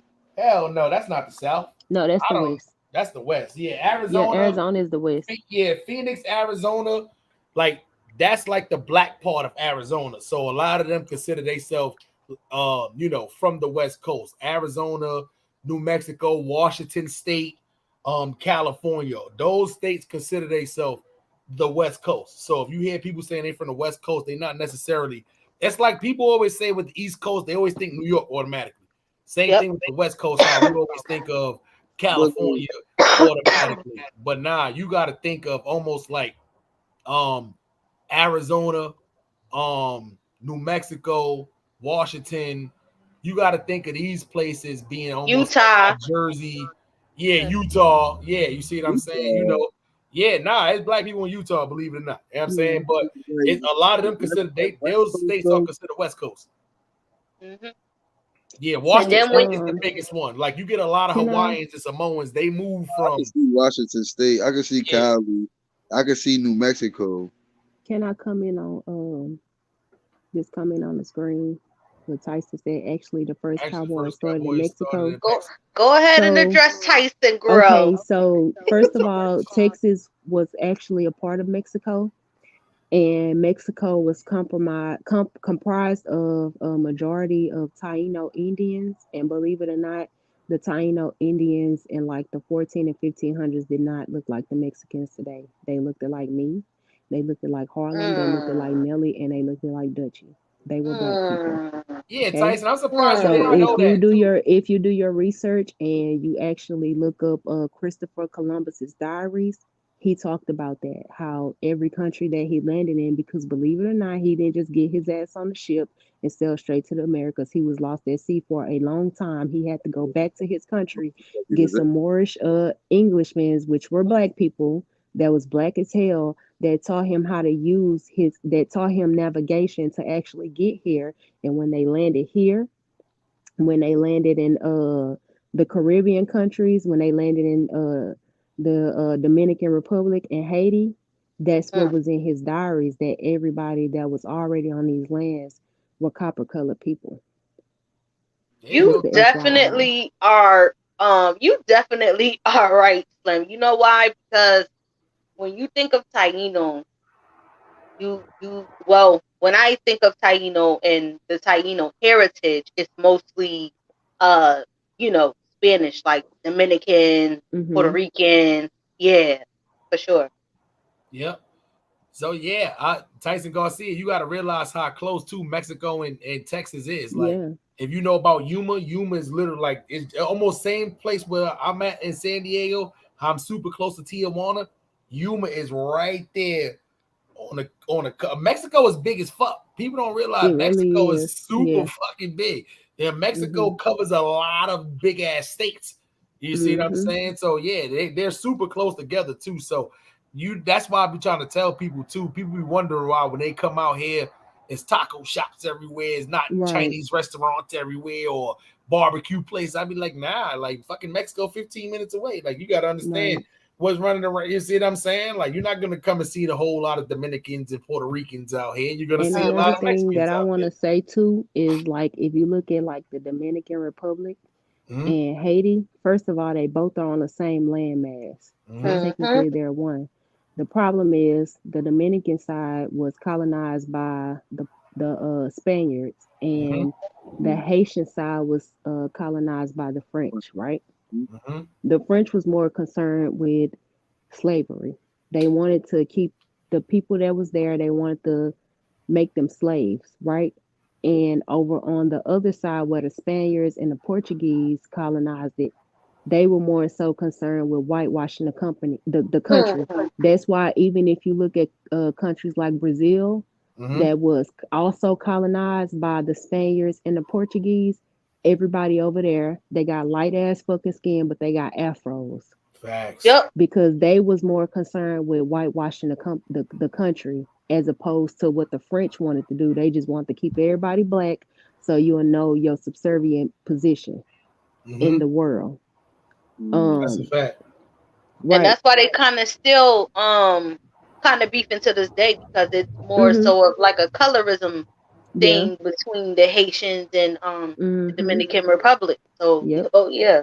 And it's very weird because anybody look on the map, you can definitely tell too. There's definitely a part where the shit is just connected to, and it definitely should have been as one. Because I'm pretty sure once upon a time it was just a road to go down there. But you know, once again, the shit that was happening back then, it was no control, there was no law and order. It was literally like a, you know, whoever fell for the if you land here, shenanigans. you do what you want to do. If you can get control over the people, you do what you want to do. But That's a fact. I can tell y'all, like my favorite Latin country. And it may be because I haven't done like, you know, that much research on it, but Cuba is, to my knowledge and to my research, Cuba is one of the only Latin countries where they are all inclusive. You can, I swear to God, y'all can meet a Cuban family and their family tree looks like the fucking rainbow. You can meet a Cuban that's white as snow and their grandma is black as hell. Like I'm talking about Sudanese black. Yeah. They got cousins that's black as hell, and they children might be like mulatto, but their sister is super white. Like that's how it is in Cuba. Like all of the other Spanish countries, it's not like that. In Cuba, I'm talking about everybody family is like literally the color of the fucking melanin rainbow in Cuba. Yeah. Dutch, what you were saying, my bad. Oh no, it's just because like Cubans, they really like, how can I explain it in a simple way? They keep to themselves. Like they when the world was like, you know how like, how can I put it? When the They're world they're like loners. They're learner not really loners, not loners, but like they ain't want the, and then they're not dabbling in the bullshit. You feel me? So like leave us the fuck alone, we leave you alone. Yeah, that type of vibe. That's how Cuba rock. Yeah. Which is smart. That's pretty much the vibe I got from every Cuban that I ever met. And you know, people like first generation immigrants and shit like that, they get here and they like low key be confused on some shit because, like I said, you'll meet a Cuban that's like stark fucking white with blonde hair or maybe like ashy brown hair, and their grandmother is like black like me. You know what I'm saying? With an afro, so they don't understand it. The only other place I think I've seen like that is in Colombia. It's not as much, but definitely close to it. Yeah, with Colombia too. Yeah. The only thing is, I'm gonna tell you like this with Colombia, and it's so crazy because even though Cubans, they treat everybody the same because of their family trees and shit, Colombians, like all of the other Spanish countries, they treat them like the black people of like the Spanish country. They treat Colombians like niggas. That's a fact. So, I got two of my sisters is half Colombian. Yep, they mother is Colombian. You see what I'm saying? Like they name is, they be like, damn, like we used to always make fun of their other last name that they had. You know what I'm saying? So yeah. It's 11 of us too. So my dad is the only person I know that got 4 baby mothers, 4 different nationalities. Yeah. So you know, Colombian, white, Puerto Rican, Dominican.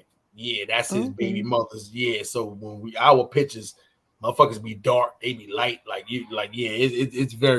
it's very weird. He was a Rolling Stone. Papa was a Rolling Stone. My brother, he got black kids, he got white kids, and then he got a son that's like Colombian. His baby mama is Colombian and white. So yeah. My nephew looked just like us, except he got blonde hair, which is weird. Blonde hair, green eyes, but he got like ashy skin.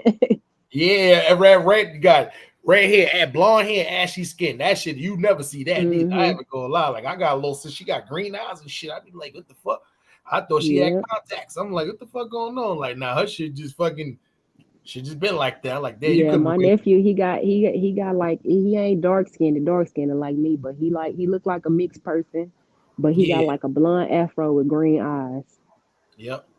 Yeah. And then my other nephew, he like got a black, dark brown afro with brown eyes, but you know, you could tell he like got a white mama. Yeah, man. With all this crossbreeding going on in the world right now, I'm not even gonna lie. Like you know, our melanated skin gonna be here forever. But sometimes it's gonna be a little bit, you know, a little bit Can different, especially now. You know, Joshua Cruz come up on the panel? I mean, I don't know if Drop Joshua the Cruz link. really pop up on. Yeah, I don't Yeah, think come he on the do panel, panels. Joshua. I don't think Joshua I do don't think Joshua panels. Cruz do panels. That's one of our lone supporters. I don't think he do panels. I'll drop the link because we're gonna be up here for a few more minutes. But I don't think I've ever seen Joshua Cruz on a panel. Hit the piano, girl. If he hit the piano, this is gonna be one of those shows. This is a good show, just all together because we have a new guest up here on the panel. So yes, salute to y'all that's just just want to hit the and panels, want to conversate. Let me just tell y'all too. So this is my first time actually participating on a panel on YouTube. Appreciate that. I'm usually like in the comments, super chatting and shit like that on other people's stuff. This is my first time like getting on a panel, and I will tell y'all that it's because the vibe that I got when I came in here, y'all.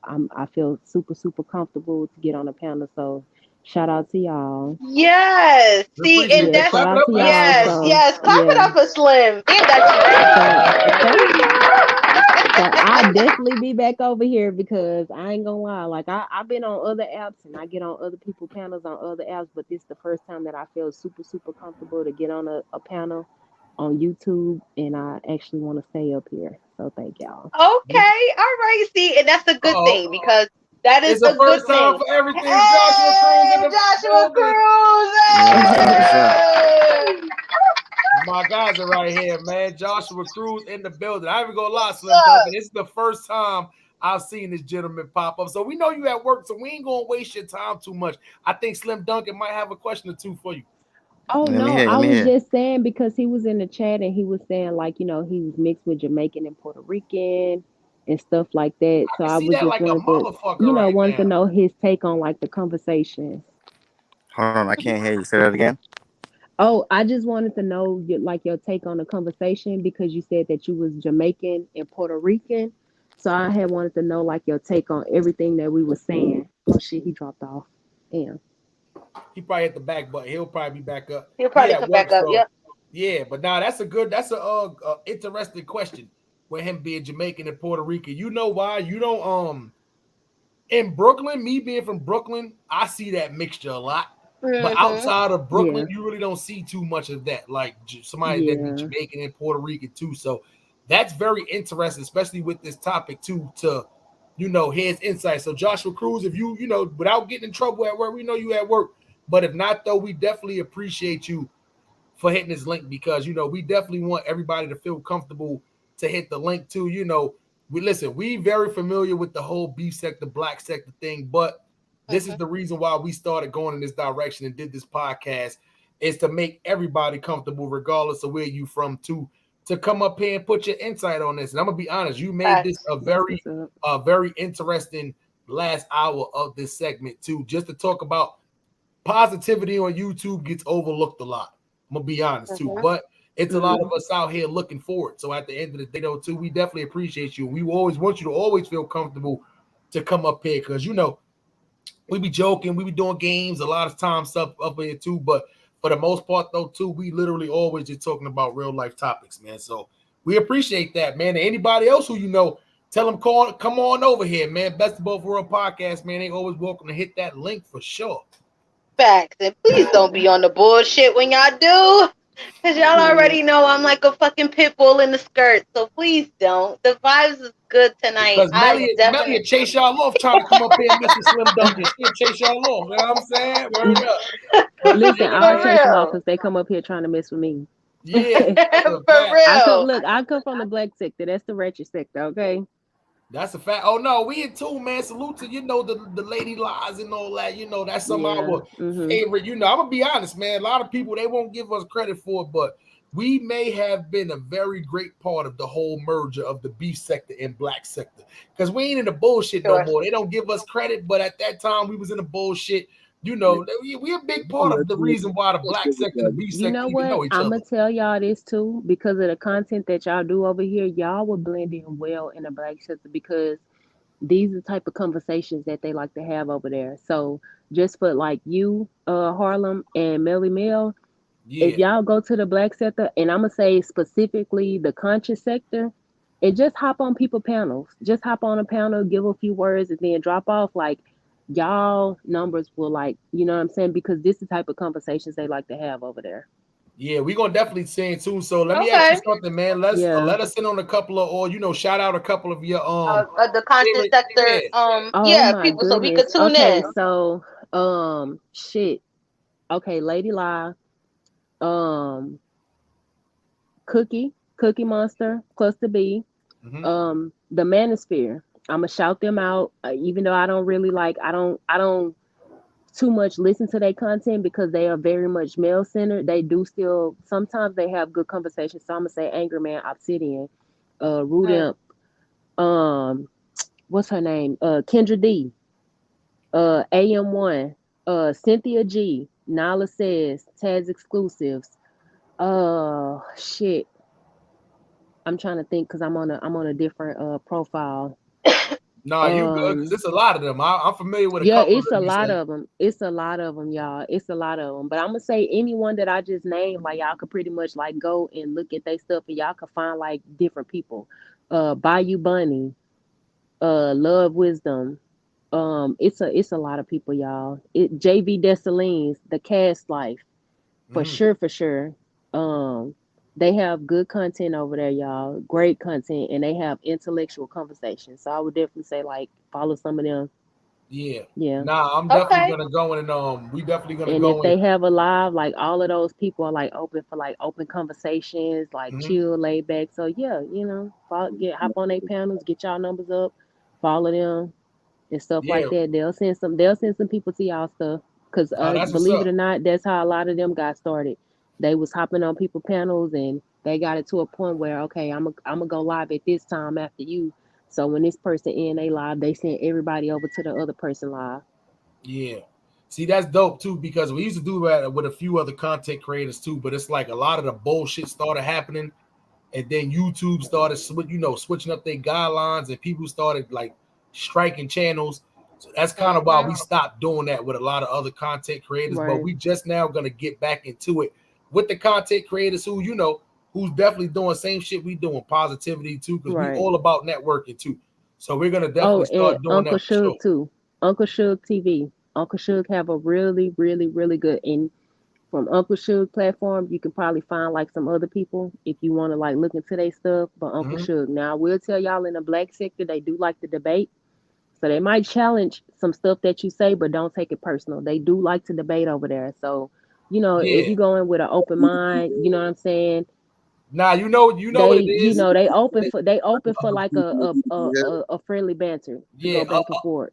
believe it or not, a lot of them know us from Facts. Yeah. from roasting bullets, Gotti. Back in like Oh, we had a oh, whole hell Yeah, yeah. cause we so a Oh lot of are, them yeah. cause know us we, a lot. yeah, Yeah, cause we are considered the black. We are considered the black sector. technically, Like, yeah, technically, technically, we are considered technically, black sector content creators. We just not yeah, beef sector content creators. So when the yep, merge happened, a lot of some of us did go over there. Like, see, that's how you would know me from Pizarro's channel because I was over there, a Mm-hmm. lot in her on her channel, but I was still considered black sector because I wasn't a part of the beef sector.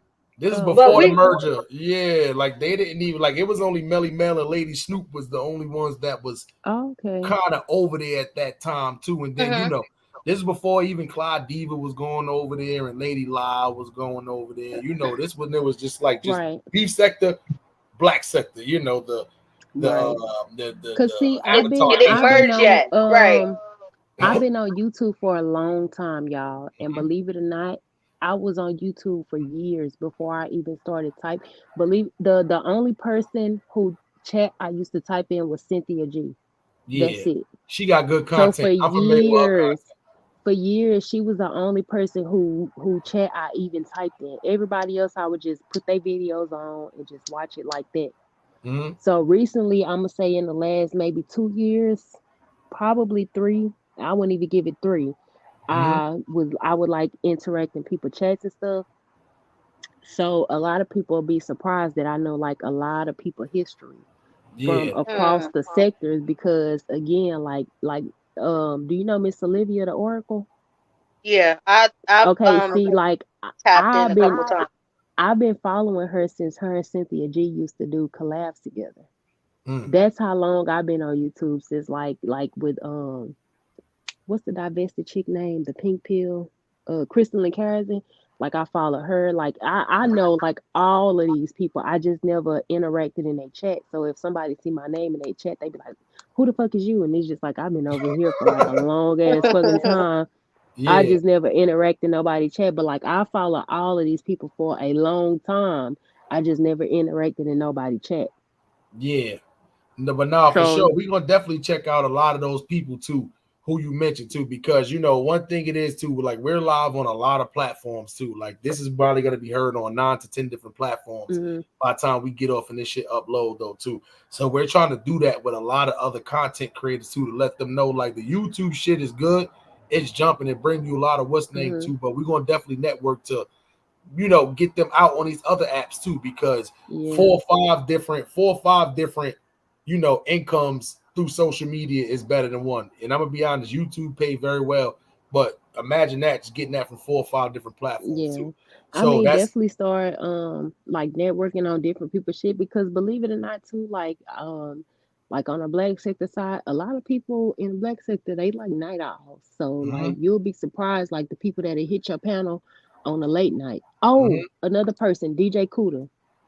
He have a good like third shift live stream that he do overnight where he be talking about like, you know, women and game and teaching niggas how to like, you know what I'm saying, like talk to a woman and shit like that and Sir Ism too. Okay. And for the record. Yeah. Okay, yeah, I'm not too familiar, but I'm familiar with for the record. I'm subscribed to Sir Ism. Sir Ism. Oh, Okay. you are? Okay. Okay. Yeah, I subscribe to him from DJ Cuda stuff. And for the record, me, Topaz, Khadija, we all used to mod on the same channel together. So that's how I'm familiar with them. Yeah.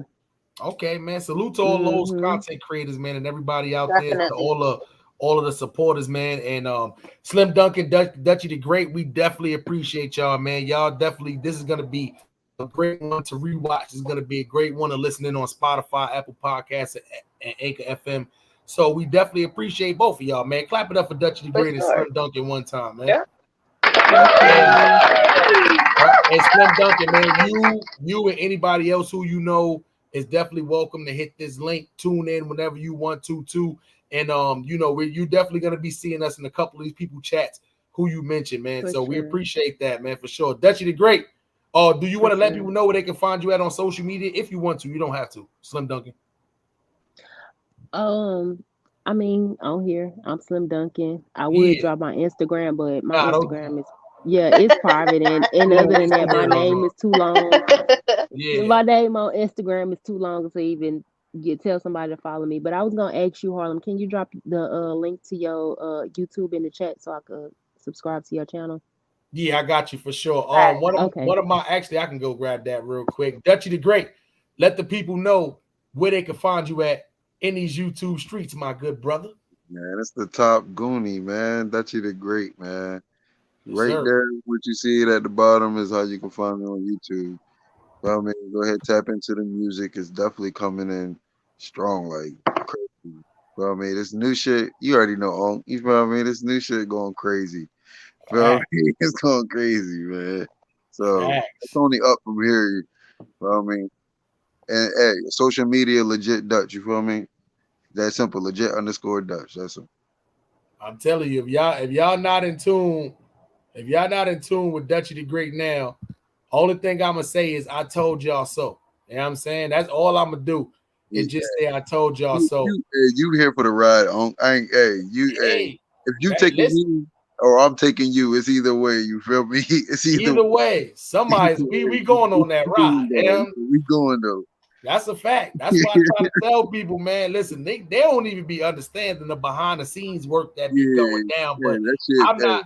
Yeah, you see how I give them little little mini hints. You see what I'm saying? How I played the beat earlier during the 20 questions. I heard. You see that? You see the promotional mindset behind it. You get it? You know what I'm saying? You get it? So they're gonna be like, oh shit, I know that beat. What the fuck been going on? They rapping on yo. Listen, man. But anyway, salute to Dutchy the Great. Salute to the whole Goonies, man. KB Flash, man. Yeah, man. Salute to the top Goonies, Dutchy the Great. For sure, man. Y'all make sure y'all stay in tune and go subscribe to my God channel. When you spell Dutchy, make sure you spell the Great, man. And make sure you spell it one word, the Great, man. Because y'all be searching for it. Why I can't find it? Because y'all just spelled the Great as one word. He ain't Dutchy the Great for no reason, man. Do I got to show y'all? Do I got to do it for him one time and just show them the... I mean, you do it one time for him, man. You know what I'm saying? You know what I'm saying? Do y'all not realize? And I say he's the Great. We call him the Great because he's my shit's still spinning and winning. Look, we call him the Great because he's the Great. I see man. you. You know what I'm saying? I see you. This is the Great right here, man. We see Kobe. They see me in here, man. He's the Great. You see me right next to him. Y'all gonna get it later, man. That's a fact. We appreciate y'all, man. We'll see y'all on the next go round. Clap it up for Dutchy the Great, Slim Duncan one more time, man. Yes.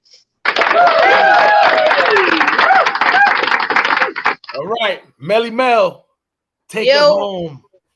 Yo, listen, salute to all of y'all that's gonna watch this back on the replay. Salute to Slim Duncan, salute to Dutchy the Great, salute to Arthur Bird for getting up here, and Joshua Cruz, man.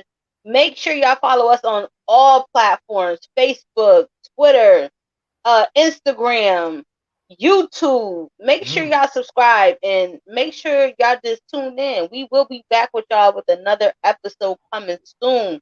I am Melly Mel, 2 L's, all caps, all facts, aka Young Italy, because I roam where the fuck I want to, aka the bad guy, aka 1K Melly, man.